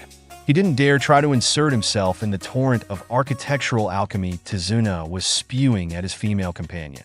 The forest around him remained blissfully uncaring of the boy's thirst for excitement and continued to bask in the late spring warmth. His mind drifted to his efforts to learn the Uzumaki techniques and revive his clan when a thought came to him. He slowed his pace, allowing his teammates to slip past, and fell in a step with his one-eyed sensei. "Hey, Kakashi-sensei," he began, unsure of how to proceed. Came the reply from behind the customary orange book. Naruto rubbed the back of his head nervously. "Remember how I said I would restore the Uzumaki clan?" How do I do that, exactly?" The Jonin sighed, closed his book, and returned it to his pouch. "Well, Naruto, what do you know of clans and how they operate?" The bewildered look on his student's face was all the answer he needed. Kakashi did note one of his other genin was taking an interest in the conversation, likely in an attempt to avoid Sakura's fate. Still, it would be good for Sasuke to hear this information as well. Kakashi tapped one finger to his masked chin, thoughtfully.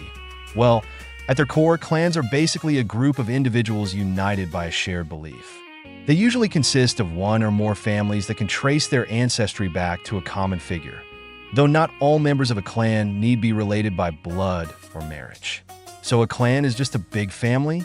Naruto asked, though he remembered the other crests he had found in the Jutsu library hidden beneath the shrine. Perhaps they hadn't been separate clans after all? The size of a clan doesn't necessarily matter, but as they are often seen as political entities, it usually follows that having more clan members equates to having more influence over the larger community or nation. Kakashi waited for Naruto's nod of understanding. "Technically speaking, you or I are members of a clan as much as the Hyuga or Nara of Konoha. However, it is often easier for smaller groups to be recognized as clans if they have a bloodline, like the Uchiha, or especially strong techniques, as is the case with the Sarutobi." Sasuke prickled at the perceived slight in calling the Uchiha a small clan, but given his own moniker of the last, there was little he could do to refute. He simply grunted in annoyance, inadvertently revealing his interest in the conversation behind him. He began to drift backwards, ignoring his pink-haired teammates' silent pleas to not be abandoned. Seeing that both of his male students were now fully committed to the topic, Kakashi decided to have a little fun. "So, do either of you have a girlfriend yet? If you need some pointers, I know this great book that has wonderful advice if you are interested." All 3 of his genin blushed furiously, even Sasuke, and Naruto jumped back, flinging his hands up in disgust. "You gross pervy sensei. Keep your smutty books to yourself." Tizuna, broken from his rhythm, describing the intricacies of trusses, outriggers, and stringers, turned back to see what all the commotion was about. What's that?" He blinked owlishly behind his spectacles. "You kids are too young to be worried about that kind of stuff. You still just children after all." He cut himself off and turned back to stare at the road beneath him, seemingly unable to look at the ninja he had hired. Kakashi made a mental note of the bridge builder's behavior, but addressed his blonde student. "Pervy sensei? I seem to recall a certain genin defeating a certain academy instructor with an especially tasteful jutsu. What was it called? Something about a sexy jutsu? Seems to me that he would have needed to get inspiration from somewhere." Naruto blushed again, suddenly finding the underbrush to his left extremely interesting. "That's different," he mumbled. "I wasn't doing it for that. I just knew it would be a great attack to catch people off guard. It was just research." Somewhere in the land of fire, near a popular hot spring, a white-haired man paused briefly in his frantic note-taking. He suddenly felt overwhelming pride in a godson he had yet to formally meet. "Maybe it's time to visit the little brat," he murmured. His distraction didn't last long, and he soon returned to his notebook, peeking through the branches of the bush he had hidden behind, a perverse giggle escaping his lips. Back on the road to Nami, Kakashi chuckled at his student's embarrassment as Sakura growled menacingly at the last Uzumaki. Anyway, to get back to the point, he looked between Sasuke and Naruto. Restoring a clan is no easy task. It cannot be done overnight. It will be your life's work, which you will pass on to your children and grandchildren. It is literally the work of generations. Silence fell upon the group as the genin returned to their positions and the jonin returned to his book. Sakura shot furtive glosses toward her Uchiha teammate, who kept his gaze fixed straight ahead. She hadn't really thought much about what his goals would mean for her own aspirations, but as she considered it, she realized that it didn't matter. Her goal remained unchanged: get to know Sasuke and be the support he would need. However, she now had a better idea of what that kind of assistance would mean. Though she blushed at the thought, she could feel her perspective beginning to shift, and she began to study the figurative path before her with a bit more scrutiny. Even as she returned her attention to the physical path, she now walked, sidestepping a puddle in the road. Sasuke's thoughts took a darker turn as he again recalled that fateful night. Restoring my clan will be my life's work? The work of generations? He considered his sensei's words. But he doesn't understand. I have to kill him first. I don't have any other choice. My life will begin when his ends. Naruto also dwelled on his sensei's words. It seemed it would be harder than he thought to restore his clan, and it may not happen in his lifetime. The wind swirled around his feet, kicking up a small dust devil before scampering off into the trees. The sight of the whirlwind reminded the young ninja of another passage in Ashina's book. Persistence and diligence have long been the hallmarks of the Uzumaki clan and will be essential on the journey to Fuinjutsu mastery. Indeed, your personal determination is vital to mastering any goal you may set, and just so with the ninja arts. Our ancestors chose our whirlpool crest to be a constant reminder of this. No matter how wide the whirlpool reaches, it swirls around tighter and tighter, each cycle bringing the water closer to its destination. The singularity of perfection. The singularity of perfection. Naruto clenched his fist, resolve burning in his eyes. Even if it did take generations, he would do everything in his power. Naruto was pulled roughly from his thoughts by a surprised grunt from behind him. A cruel voice growled out, "That's one." He turned in time to see his masked sensei wrapped tightly by a wickedly sharp, bladed chain. His lone eye widened in fear. Naruto opened his mouth to shout. The chain pulled taut, ripping through the jonin with ease. Sakura screamed, her face a frozen mask of horror. Her terror drew the attention of the chain's bearers. Two dark figures, each masked with respirators and wearing clawed metal gauntlets to which the chain attached. One cloaked, with straight hair and a Hittite with a single horn protruding up from the middle, wore his gauntlet on the right hand. The other in a dirty beige Haori and a dual-horned Hittite holding back spiky brown hair. The latter one, with his gauntlet on his left hand, glared at her with hard eyes. "That's two." The pair rushed forward. Naruto cursed. He fumbled with his pack. The buckle caught in his haste. Gauntlets raised. The dripping chain glinted in the sun. Abandoning his pack, Naruto leaped forward. But Sasuke was faster. A shuriken cut through the air, catching the chain before thunking into a tree. The kunai right behind stabbed through the center hole of the throwing star, locking it in place. Sasuke leaped onto the chain, wary of the blades, and sprang upward. Twisting his body, the Uchiha prodigy kicked out. Striking each assailant on the side of the head, he knocked them to the ground. "Brother," the cloaked one said, standing and yanking on the chain, "I can't get loose." "Leave it," brother commanded. A hidden click, and the chain fell from the gauntlets. Now freed, the pair started forward. Sasuke intercepted Cloak, blocking his swiping claw with a kunai. Brother slipped around and headed back toward the remaining genin. Sakura jumped in front of Tazuna, holding her own kunai up defensively in trembling hands. Brother ran, low to the ground, lifting his claw to strike. A streak of orange and blonde came from the side. Naruto launched a heavy kick at his opponent, but it was blocked by Brother's raised forearm.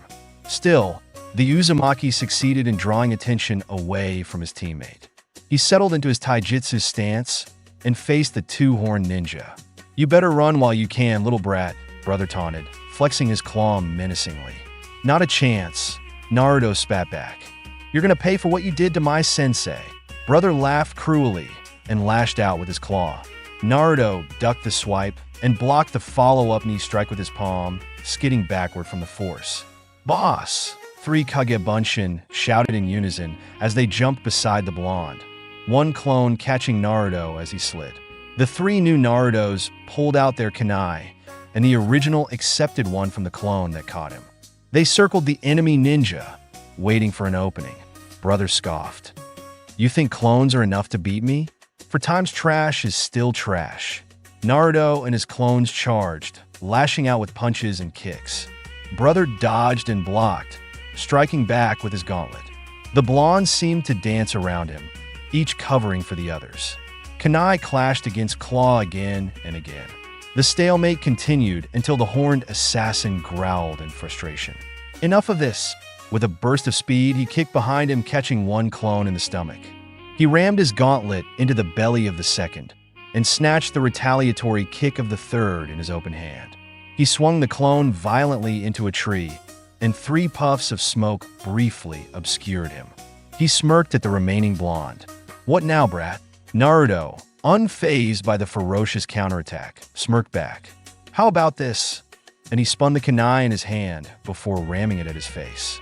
Brother shouted in surprise, but before the knife impacted, it exploded in a cloud of smoke, obscuring the orange-clad genin. But only for an instant.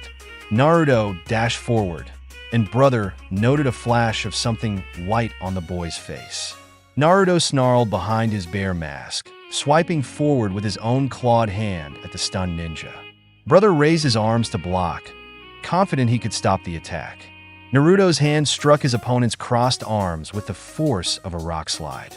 In the brief moment of impact, the Uzumaki heard a snap before the enemy ninja was launched away into the waiting arms of a silver-haired jonin. "Kakashi-sensei, you're alive!" Sakura shouted. It took a moment for Naruto to recover from the shock of seeing his sensei alive and whole, but a wide grin soon split his face. "Sorry it took so long," Kakashi drawled. "I just got so caught up in watching the fight, I forgot what we were doing for a moment." Naruto noticed Kakashi held cloak over his shoulder while he caught Brother around the neck with his free hand. He looked behind his teacher and saw Sasuke, clothes scuffed slightly from the fight, but apparently unharmed. He looked further back down the road and saw a pile of cut sticks where Kakashi had been caught in the chain. "A substitution jutsu," he heard Sakura explain. "Oh, I'm so glad you're okay. And Sasuke-kun, you were amazing fighting that ninja all on your own." "Hey, Sakura-chan, what about me?" Naruto interrupted her gushing. "You had your clones, Naruto, that doesn't count." Naruto hung his head in despair at her dismissal. Kakashi stepped forward. "All 3 of you did well," he began. "Sasuke, you were the quickest to react, and you disabled your opponent's combination attack expertly. Sakura," he turned to the kunoichi, "after your initial freeze-up, you recovered nicely and protected the client. Well done." He looked last to the blonde, and Naruto. "You were a little slow getting your mask out, but you did manage to hold your own until you could get your clones to back you up. Nice trick with the kunai, by the way," he chuckled. "It certainly caught your enemy off guard." Naruto preened under his sensei's praise. He saw Sakura smile demurely and scuff the ground with her toe.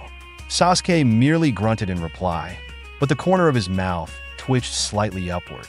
Now then, Kakashi carried his burden to a tree at the side of the road and began tying them to the trunk. These 2 are known as the Demon Brothers, Gozu and Meizu. He pulled the ropes tight around the unconscious pair. They are Chunin-ranked missing nin from the village hidden in the mist that sell their services as mercenaries. He turned back to the group, fixing a hard glare on Team 7's client. "The question is, why would assassins from Kiri be after a bridge builder from Wave?"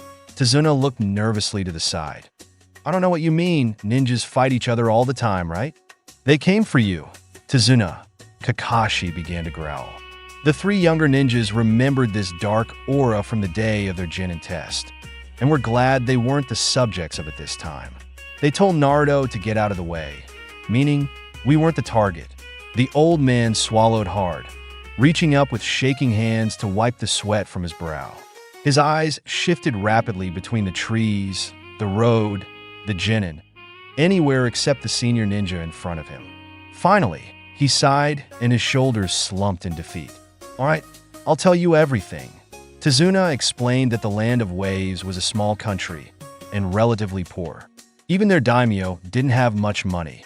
But their island was close to several major trade routes, which drew the eye of Gato, the shipping magnate of Gato Company. He came in with honeyed words and promises to bring wave prosperity with a new shipping center he would build. In reality, he wanted the island as a new staging ground to run his illegal smuggling and trafficking empire. The daimyo disappeared, and Gato took over. He used hired mercenaries to cow the people of Wave into submission, brutally retaliating against any who dared oppose him. He extorted the country of resources, and people began disappearing. Their families hoped to find the bodies washed up on the shore because the alternative was far worse. "That's why I have to build this bridge," Tazuna concluded, "to free my country from Gato's grasp. He has control of our ports and our boats. But this bridge will connect us to the mainland and break Gato's monopoly." The four ninja listened intently to the sad tale of Wave. Naruto's fists were shaking, and he heard quiet sniffles from Sakura beside him. Kakashi sighed, but his gaze was resolute. "It's not that we aren't sympathetic to your situation," he began, "but I have a responsibility to my team. They did well against the first attempt, but Gato is sure to send a higher-level opponent next time. My team is not ready to face a Jonin." Tazuna nodded. "Of course, you have to look out for your students. I'll just go on from here alone." He bowed his head. "No doubt you are right. The next ninja Gato sends after me will be much too powerful. Even for you, Hataki-san. I will of course be dead before I can reach my home, and my daughter will hate Leaf Ninja forever." The old man sniffed dramatically. "My young grandson, who is only 8 years old, will never know what happened to me. He will sit on the pier and cry, 'Grandpa, Grandpa,' but I will have to wait for him in the Pure Land. Fortunately, with Gato's control over Wave uncontested, I will not have to wait long. But please, take your students back to safety." Kakashi winced. "Geez, this guy," he thought. Naruto looked to his teacher. "Kakashi-sensei, we can't go back now. We have a duty as ninja to fulfill our mission. We can't run away the moment things get difficult." Besides, he glanced back at Tazuna, who still had his head bowed. "The Land of Waves needs our help. Isn't this what the Will of Fire is all about?" Kakashi returned Naruto's determined gaze, then looked to his other students. Sasuke, grim-faced as always, nonetheless shared the blonde's resolve. Only Sakura appeared nervous, though he could see her steel herself at Naruto's words. He sighed, and his eye crinkled up in a smile. "A light Naruto, we'll continue the mission." "But Dash," he continued, cutting off Naruto's cheer. "From here on out, this mission will be extremely dangerous. You'll all need to follow my orders exactly. Is that clear?" Sasuke and Sakura nodded in agreement, while Naruto straightened into a sharp salute. Kakashi ignored the victorious smirk on Tazuna's face as he and the trio of genin, plus one smug bridge builder, continued down the road. Naruto again took point, but this time he donned his chameleon mask, the smooth lacquer glinting in the sun. Sasuke and Sakura returned to their positions at Tazuna's flanks. The old man looked intently at the orange-clad ninja in front of him, his gaze lingering on the strange mask. He squinted his eyes in concentration as he tried to chase down a niggling thought more than half faded in a foggy memory. Kakashi returned to his slouching gait at the rear of the group, but his beloved orange book remained securely in his pouch. A dense fog clung heavily to the ground, born from the union of the warm spring air and the cold waters of the sea. It rolled onto the island like an invading army, the still air offering little resistance to its inexorable march. The sinister blanket slithered through the trees, leaving a glistening trail on the leaves in its wake. Everything it touched was left muted and dim. The fog drained color, smothered sound, chilled bone, and dampened spirits. It nestled fatly on the island, secure in its sovereignty, until a defiant breeze picked up from the west, pushing back the fog enough to reveal a small group of figures disembarking from a boat, motor carefully silent. With few words exchanged, the boatmen oared back out to sea, disappearing into the fog, while the 5 remaining figures turned inland, following a decaying path through the trees. The smallest figure, clad in orange and with sun-kissed hair that even the fog couldn't bleach of vibrancy, peered suspiciously at the bushes along the path. The expanded vision he gained from the 3-horned chameleon mask he wore couldn't penetrate the fog for any great distance. But sight wasn't the only sense enhanced by the lacquered mask. He tensed at a slight vibration, barely perceived, then launched a kunai into the bushes to the right with a sudden shout. "Naruto!" Sakura scolded, desperately attempting to smooth down her hair. "Stop trying to be cool. There's nothing there." Ignoring his female teammate, the masked genin darted into the bushes to retrieve his kunai. "Oh no!" he shouted, dismay clear in his voice. He reappeared, his mask pushed up and to the side. He cradled a small, snow-white rabbit frozen in terror by the weapon that had just missed it. "I'm sorry, Mr. Bunny. I thought you were an enemy ninja." Abandoning her battle against Frizz, Sakura stomped toward the young Uzumaki. "You idiot! Look what you've done now," she screeched. Her demeanor flipped like a switch when she turned to the small, adorable creature. "Ooh, you poor thing," she cooed. While 2 of his genin fretted over the rabbit, Kakashi took notice of the color of its fur. Instead of the brown and tan rabbits would normally be at this time of year, it was pure white. A glance at its eyes confirmed it wasn't albino, and the senior ninja tensed. A faint whistle was all the warning he got. "Everyone, get down!"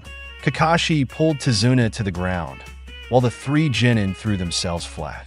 Something whirred overhead at a frightening speed before stopping its flight halfway through a tree trunk, over a dozen feet above the ground.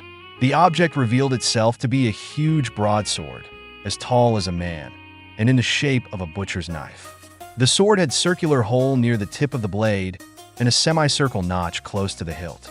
A breath after it impacted the tree, a tall, muscular figure appeared standing on the blade, 1 foot balancing on the long handle. The figure was that of a man with his back turned to them. Arrogantly, he was shirtless but wore a wide strap slung over one shoulder, and a pair of arm guards that extended from wrist to elbow, the black and white pattern more suited to a snowy environment than the surrounding trees. Striped pants, loose-fitting except for shin guards in the same pattern as the arm guards, completed the look. Tiki scoffed, voice deep and gravelly. "I figured I'd get at least one of you with that attack. This might be more fun than I thought." He looked back over his shoulder, cruel dark eyes glaring at them beneath heavy brows. The lower half of his face was wrapped in bandages, obscuring his features. A Hittite, worn sideways, held back his brown hair in short spikes. The wavy symbol of the Hidden Mist village scarred by a single horizontal line decorated the metal plate. Kakashi stood, his eye fixed on the man above. Well, if it isn't Momochi Zabuza. He stepped in front of his team as the 3 genin helped their client to his feet. "Out for a nature walk, demon of the mist?" The man let out a short, barking laugh. "My reputation precedes me." He turned to face them fully, step away from the bridge builder, Kakashi the copy ninja. "He and I have business to discuss." At a signal from their sensei, the 3 genin jumped into formation around Tazuna, adopting defensive stances. Naruto quietly released the strap on his pack, reaching his hand inside. Kakashi drew out a kunai and spun it into a reverse grip. He shifted his feet slightly, widening his stance. "I'm afraid we can't allow that. We must get our client back to his home. He's aged and infirm." Kakashi ignored Tazuna's sputtering protests. It's time he got home to take his medicine and lie down for a nap. You know how the elderly are. The copy ninja raised his free hand to his forehead protector. "Please step aside." "Oh, you're already going that far. Sharingan Kakashi? I'm honored." Zabuza vanished briefly, reappearing on the ground, his gigantic sword now held casually in one hand. Sasuke jerked violently at the assassin's words and glared at his sensei incredulously. Naruto noted the movement in his periphery, but missed its meaning. He tightened his grip inside his pack, keeping his guard up. Zabuza jumped backward, slinging his sword onto his back, and landed on the surface of a pond that sat along the edge of the road. Standing on the rippling water, the demon of the mist brought his hands up, one in front of his face, the other extended high overhead. The water began to swirl around his feet as a heavy fog crept in from the surrounding trees like a panther. He was soon completely obscured as the clouds swept over the road, plunging them all into an eerie gray world. The hidden mist jutsu, Kakashi explained. Everyone stay on your guard. Zabuza is a master of the silent killing technique. He can locate his target by the slightest noise and cut them down in a single blow. He will likely come for me first, as long as the rest of you stay quiet. Zabuza's wicked laughter echoed through the mist, seemingly coming from all directions. Larynx, spine, lungs, liver, jugular, the subclavian vein, kidneys, heart. His voice whispered in their ears, causing the 3 genin and 1 bridge builder to tremble in fear. So many places to choose, but they all mean death. Now, the voice paused, and the air thickened with bloodlust. Which one is my favorite? Like an evil seductress, the mist, saturated with hatred and malice, dragged chilling fingers along their bodies. It curled around their limbs and caressed their faces in hunger. It stole their breath with its frigid grasp, causing them to gasp reflexively. With the sudden intake, the mist invaded their lungs, filling them with oppressive atmosphere that denied oxygen and offered only the suffocating embrace of the grave. Sakura quaked where she stood. Her eyes widened desperately, searching for any movement, any color, to break the gray void surrounding her. She heard her teammates' ragged breaths, so far away. Why did they leave her behind? She had to get to them. Her mind screamed to move, to flee. But her body refused, only capable of the involuntary convulsion of muscle. Naruto panted, furiously sucking in air to feed his starving lungs. His face dripped with more than the mist.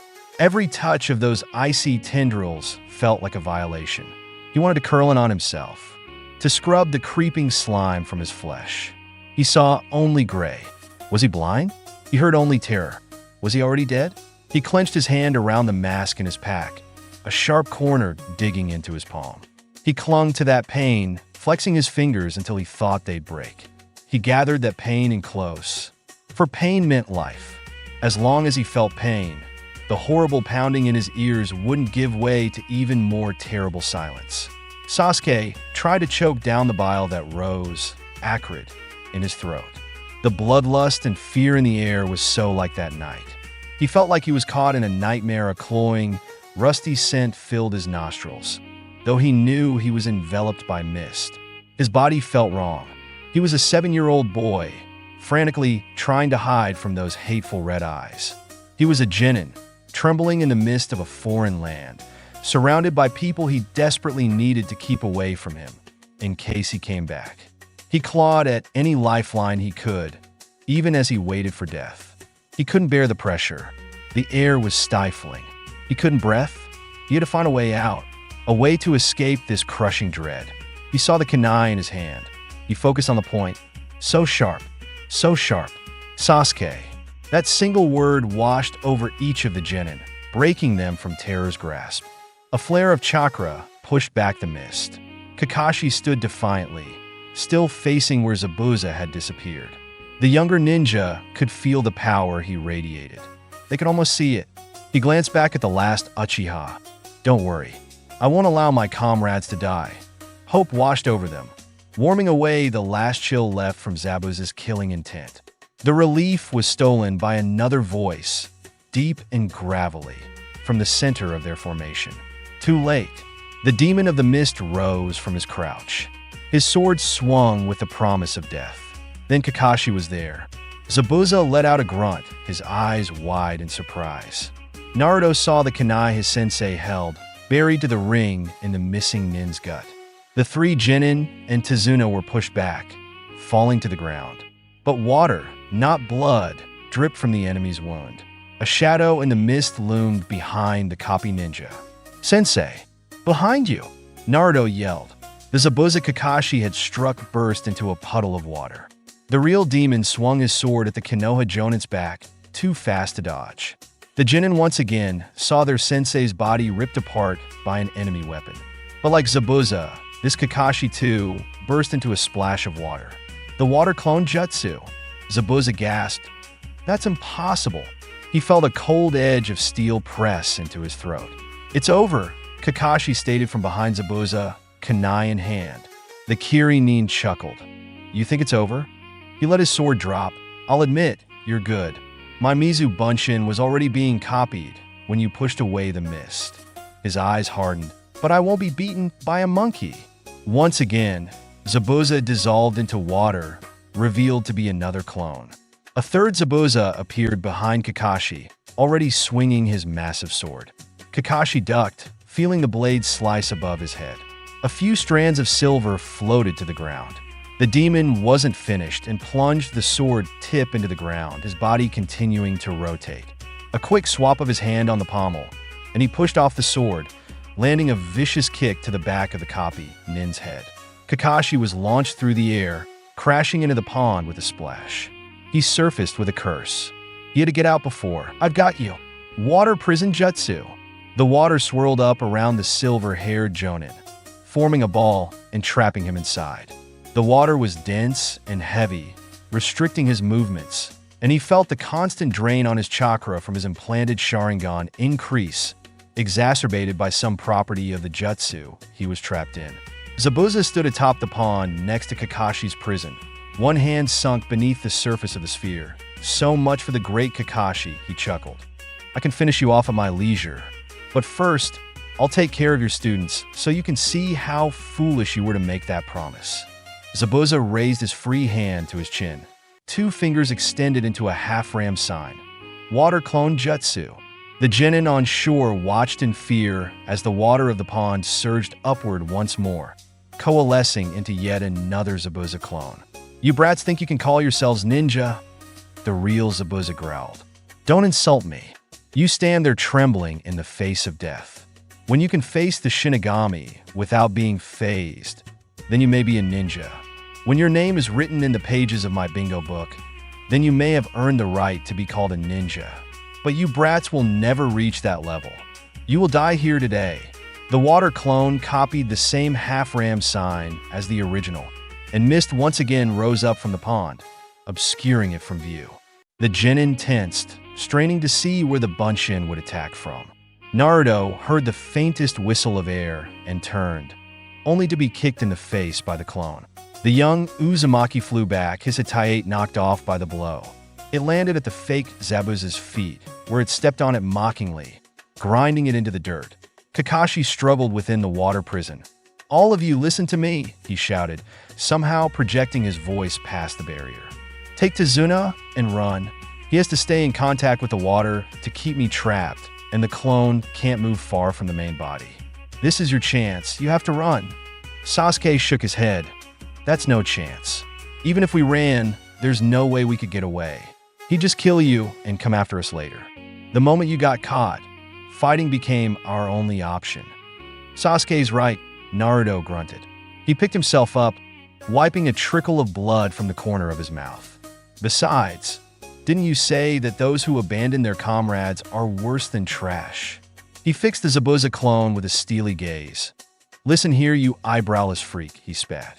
He raised his own hands, fingers crossed into 2 half-ram signs, ready to perform the jutsu that earned him his Tate. "I am Uzumaki Naruto." A surge of chakra and 2 puffs of smoke revealed the blonde's own clones flanking him.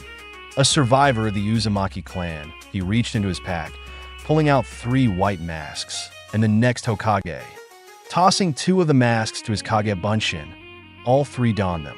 The clones wore the chameleon and the hawk masks, while the original sported one his teammates had never seen before. A fox now stared at the Kiri assassin, shifting between a snarl and a wicked grin.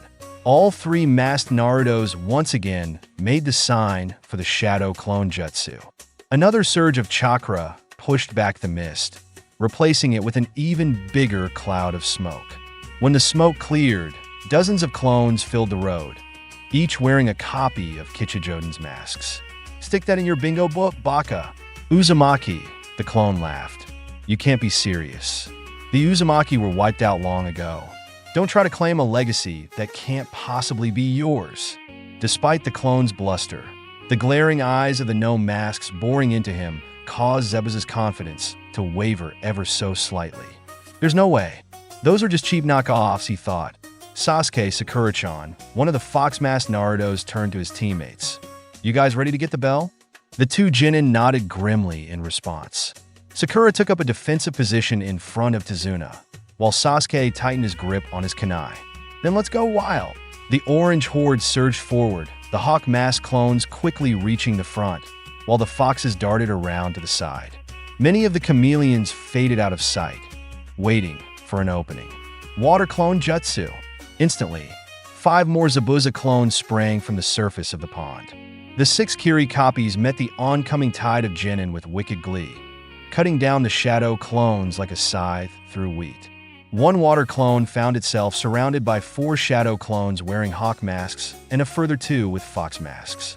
The hawks spun around the assassin, darting in to strike with fist, foot, or blade before dancing back out of reach. The foxes circled outside the inner ring, flitting in between the hawks with kunai flashing. The Kiri ninja stood in the center of the orange blender, blocking blow after blow with the flat of its sword. A fox leapt off the shoulders of a hawk clone with a sudden spring, coming down on the Zabuza clone from above, fingers splayed like claws.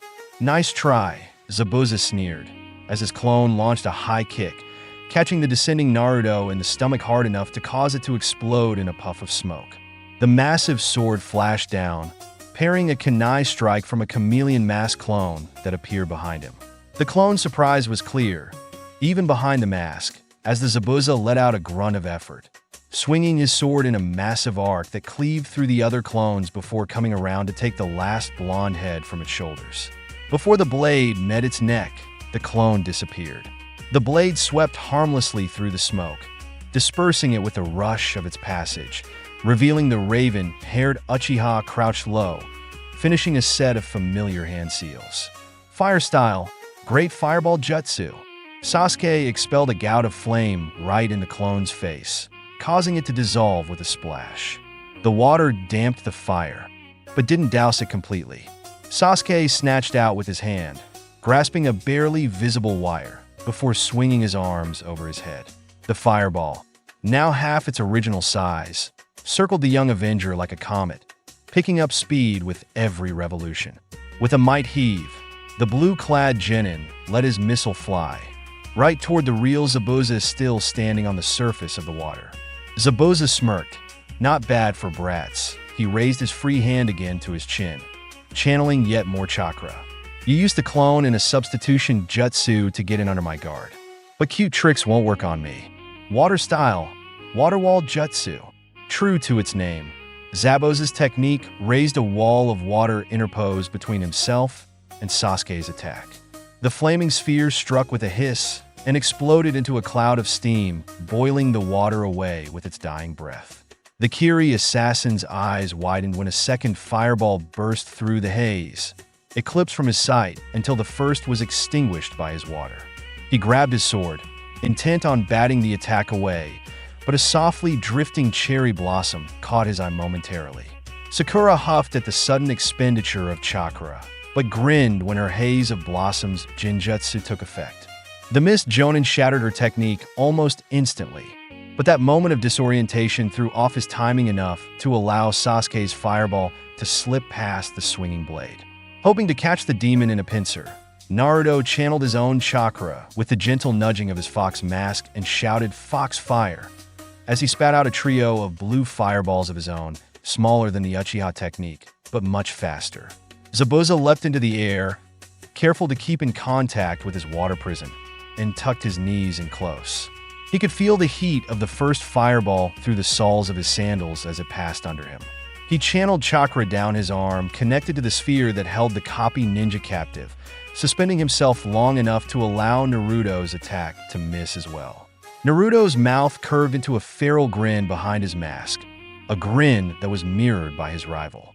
Sasuke once again tugged at the air, and the glint of ninja wire tethered to the second fireball jerked it back into his teammate's attack. The techniques collided, exploding into a gout of purple flames and throwing up water and steam. The remaining water clones destabilized, splashing to the ground in puddles. A shadow streaked out of the cloud toward the shore. Zabuza landed roughly, sandals gone. his feet badly singed from the combined fire attacks. Zabuza growled and cursed, pinning the genin in place with a murderous glare. "You stupid brats," he spat. "I'll gut you all like fish." Tazuna fell back on his rear as the assassin's bloodlust once again struck him like a physical force. "I don't think so." Kakashi appeared behind Zabuza, unscathed by the explosion, the water prison acting as a shield against the fire. He struck with his kunai, aiming for the missing nin's eye. Zabuza jerked his head to the side, causing the blade to bite deeply into his right shoulder instead. He tried to jump away, but his injured feet slowed him considerably, and Kakashi did not let up his attack. The Kiri Jonin desperately swung his sword with his uninjured arm, frantically blocking the flurry of strikes from the copy ninja. All the while, Kakashi's red Sharingan eye spun hypnotically. A sharp pain lanced through Zabuza's legs, pulling a grunt of surprise from the masked assassin. He stumbled, his abused feet momentarily refusing to support him. He glanced down to see himself surrounded by caltrops, several already embedded deeply into his flesh. When did he dash? Kakashi capitalized on his opponent's distraction, darting inside the reach of his massive blade. He pushed Zabuza's sword arm wide with his left hand, while his right held another kunai, streaking with lethal intent toward his enemy's heart. A clash of steel rang through the trees. Zabuza was pushed roughly away, and he barely managed to avoid further impalement on the caltrops. A second ninja had appeared, blocking Kakashi's kunai with a long, thin needle held securely in a slender hand. "Who is that?" Sakura questioned. The new ninja wore a pinstriped outfit underneath a green haori with white trim. Long dark hair tied up in a bun swirled gently through the air as he spun, pushing away from Kakashi's follow-up strike. The ninja landed next to Zabuza, who had struggled to his feet. A white mask, not too dissimilar from the ones Naruto wore, though simply adorned with the wavy symbol of Kirigakure, covered his face. "I thought I told you not to interfere," Zabuza growled, leaning on his sword for support. "My apologies, Zabuza-sama." The masked nin spoke, his soft voice lilting somewhere above tenor. "The copy ninja was more aggressive than I'd anticipated, and with your injury, I feared you would soon be overwhelmed." "Faye," the Jonin spat, "don't underestimate me." "Of course not, Zabuza-sama." The smaller ninja bowed slightly, hand to his heart, though never taking his gaze from his opponent. "Please direct me as you wish. Take care of the brats. I'll handle Kakashi." With a nod, the masked ninja vanished. In less than a moment, puffs of smoke exploded along the road as each shadow clone was quickly dispatched. The slender figure reappeared a few feet in front of Sakura, needles clutched between the fingers of both hands like claws. "Please step aside." The expressionless, slit-eyed mask still somehow managed to convey deep regret.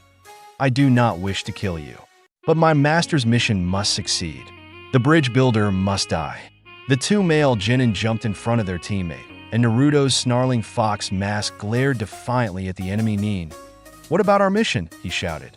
"We have to get him to his home, so he can finish his bridge and free his country." "Then it seems we are at an impasse," came the quiet reply. "We will see whose conviction is stronger." The masked ninja darted forward, almost faster than their eyes could track. Sasuke managed to raise his kunai in time to block the initial strike, 3 needles stopping mere inches from his eye. Before he could retaliate, the ninja had spun to the side, lashing out at Naruto with blinding speed. Only his experience sparring with the two green beasts allowed the orange-clad genin to dodge, leaning back as the attack swiped in front of him, narrowly missing his neck. Sasuke launched a counterpunch at the nin's blind spot, but hit only air as his opponent danced away before settling back into his guard. "He's fast," the last Uchiha grunted in annoyance. "Sure you can keep up, dope?" Naruto was too stunned to reply to Sasuke's barb. The Kiri nin stance was eerily similar to what he'd learned from the Uzumaki scroll. "Who are you? Where did you learn that style?" he demanded. "My name matters not," the smaller assassin replied. "I am merely a tool to fulfill Zabuza-sama's wishes." "A tool? What's that supposed to mean?" Naruto settled into his own stance, and his opponent cocked his head curiously. "It means my duty is to serve my master." To see his dream fulfilled is my only wish. But enough talk. Fingers tighten on needles. If you will not step aside, then I will make you move. The masked assassin surged forward once again, Naruto and Sasuke jumping to intercept. Sakura watched in awe as her two teammates effectively held off the attacker. Naruto and the enemy Nin circled and dodged, weaving around each other like dance partners. Sasuke darted in like a swordfish swimming amongst a whirlpool, seeking to exploit openings Naruto wedged in their opponent's guard. Kakashi fixed a heterochromatic glare on the Kiri Jonin before him. Zabuza's guard was firmly back in place after mastering his rage at being bested by a trio of genin. The Konoha Nin's vision blurred briefly. The water prison must have drained more of my chakra than I thought. I'll have to end this quickly. Zabuza did not miss the subtle signs of Kakashi's condition. It looks like you're not feeling so well, Kakashi, he smirked. What's the matter? Are you tired already? You're the one who's bleeding all over the road, Zabuza. Didn't think a bunch of kids would be so difficult for you. I'll kill them all after I take your head. Zabuza lunged forward, swinging his sword at Kakashi's midsection. The Leaf Nin dodged back, then sprang forward with a swipe of his kunai. Zabuza ducked the attack and punched upward with the pommel of his sword, catching Kakashi on the chin. He brought his sword down once again, intent on cleaving the stunned copy ninja in two. Kakashi brought his kunai up to block, bracing it with both hands. Zabuza sneered and leaned in close over their locked blades. Enough of this, he growled and bit through the bandages covering the lower half of his face, revealing a mouth full of sharp, shark-like teeth.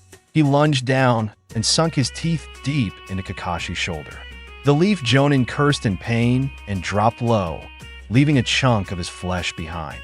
He lashed out with a kick, catching the demon in the gut, causing both to stumble back. With a roar of rage, Zabuza swung his sword at the crouching Nin's head. Kakashi ducked lower, nearly dropping prone to avoid the attack. Too late did he realize its true target. The blade spun through the air faster than thought, right toward the still-sitting bridge builder.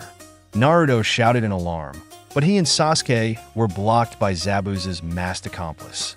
Sakura jumped in front of Tazuna, raising her kunai to block. But the famed blade of Kirigakure, Kobikurabocho, the executioner's blade, was no mere bandit sword. The sword bit deeply into a tree trunk, hardly noticing any resistance in its flight. Two small thuds, followed closely by two larger, as the bodies fell to the road. Sakura, Naruto screamed. No. Kakashi stared, wide-eyed in horror, as once more a precious person, one he swore to protect, was taken from him before his eyes. Huck, bag the head. The mist Jonin jumped away, taking advantage of the Leaf Ninja's shock. He paused briefly to wrench his sword from the tree, before he and the smaller ninja disappeared into the forest. Get back here, Naruto bellowed, crouching down to jump after them. Naruto, wait, Kakashi ordered. He felt a flare of chakra, just beyond sight, and the two Kiri ninjas vanished from his senses. They're already gone. We need to regroup. The copy ninja cursed as he got to his feet, holding his injured shoulder. He noted Sasuke looked haunted as he gazed at the fallen Kunoichi. He stepped closer, putting his hand on the boy's shoulder. The last Uchiha trembled slightly.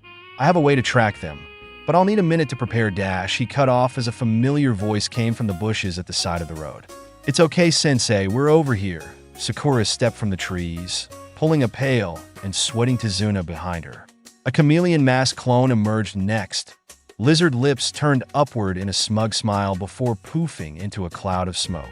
Sasuke turned to the Kunoichi, mouth slack and eyes wide enough that the girl was afraid they'd fall out of his skull. She glanced down at her own head laying in the road. You, Naruto, stop it already, she shrieked. Don't you know how disconcerting it is to see yourself decapitated? Now hold on, Kakashi interjected, looking between his alive student and her very much unalive copy. What's going on here? This isn't a jinjutsu. Naruto snickered, moving his fox mask to the side of his head. It's a technique from my mask, he crowed. It's sort of a combination illusion and transformation jutsu that lasts until I dispel it or it runs out of chakra. Kichijodanoba got the idea from Kitsune spirits and their nature as tricksters. The orange-clad prankster raised one hand in the ram seal, first two fingers extended in front of his chin to demonstrate. A quick spike of chakra, and the bodies in the road exploded in a small puff of smoke. The clouds soon dispersed and revealed a pair of logs and one large rock. The rock had a whiskered face, sticking its tongue out and making a pair of rude gestures with comically drawn hands. No brows is in for a shock when he opens that bag. Kakashi openly gawked at his two genin. Naruto continued to chuckle at the thought of Zabuza's face, while Sakura demurely scuffed her sandaled foot in the dirt, a small smile still visible beneath green eyes blazing with mirth. Kakashi began to laugh. A wave of relief washed over him. Sasuke huffed in annoyance, but the sharp-eyed Jonin noticed the tension melt out of his young shoulders. "Good job, team," he began, gently pulling his ite back down over his Sharingan eye. The world spun, suddenly, and his vision rapidly began to darken. "Looks like I'm more out of shape than I thought," he swayed unsteadily. "You guys take it from here," and he slumped to the ground, caught on the shoulder of the bridge builder. "Kakashi-sensei," a trio of voices shouted. "He's all right." Tazuna soothed, "He's just exhausted." He looked at the three youths before him, marveling at all they did for him. His gaze lingered the longest on Naruto, who was gathering up his masks and forehead protector from where they had fallen to the road. "My home is not too far from here," he stated, gesturing up the road. "Let's get your sensei there where he can rest." The three genin nodded and took up position around the older men. The trek began in silence, but Tazuna soon broke it. "Hey, Naruto. Yeah, old man. Cut it out with the old bit, brat." Tazuna huffed. "You really are an Uzumaki, aren't you?" "Of course I am. Uzumaki Naruto. You better remember my name." Naruto puffed out his chest, jabbing himself with his thumb. "Finally acknowledge how awesome I am." "Don't get too excited, kid. You're still a brat." Tazuna smiled to take the sting out of his words. "I asked because I remember the old Uzumaki clan from when I was a young man." "You do?" Stars shone in the boy's eyes. "Will you tell me about them?" The bridge builder laughed at his enthusiasm. "Once you get me home, and we get your sensei in bed, I'll tell you everything I know." "Yada!" Naruto cheered, leaping into the air. "Naruto, quiet down," Sakura admonished. "We're not there yet." "You both are annoying," Sasuke groused, though a shadow lingered behind his eyes as he struggled to suppress a memory.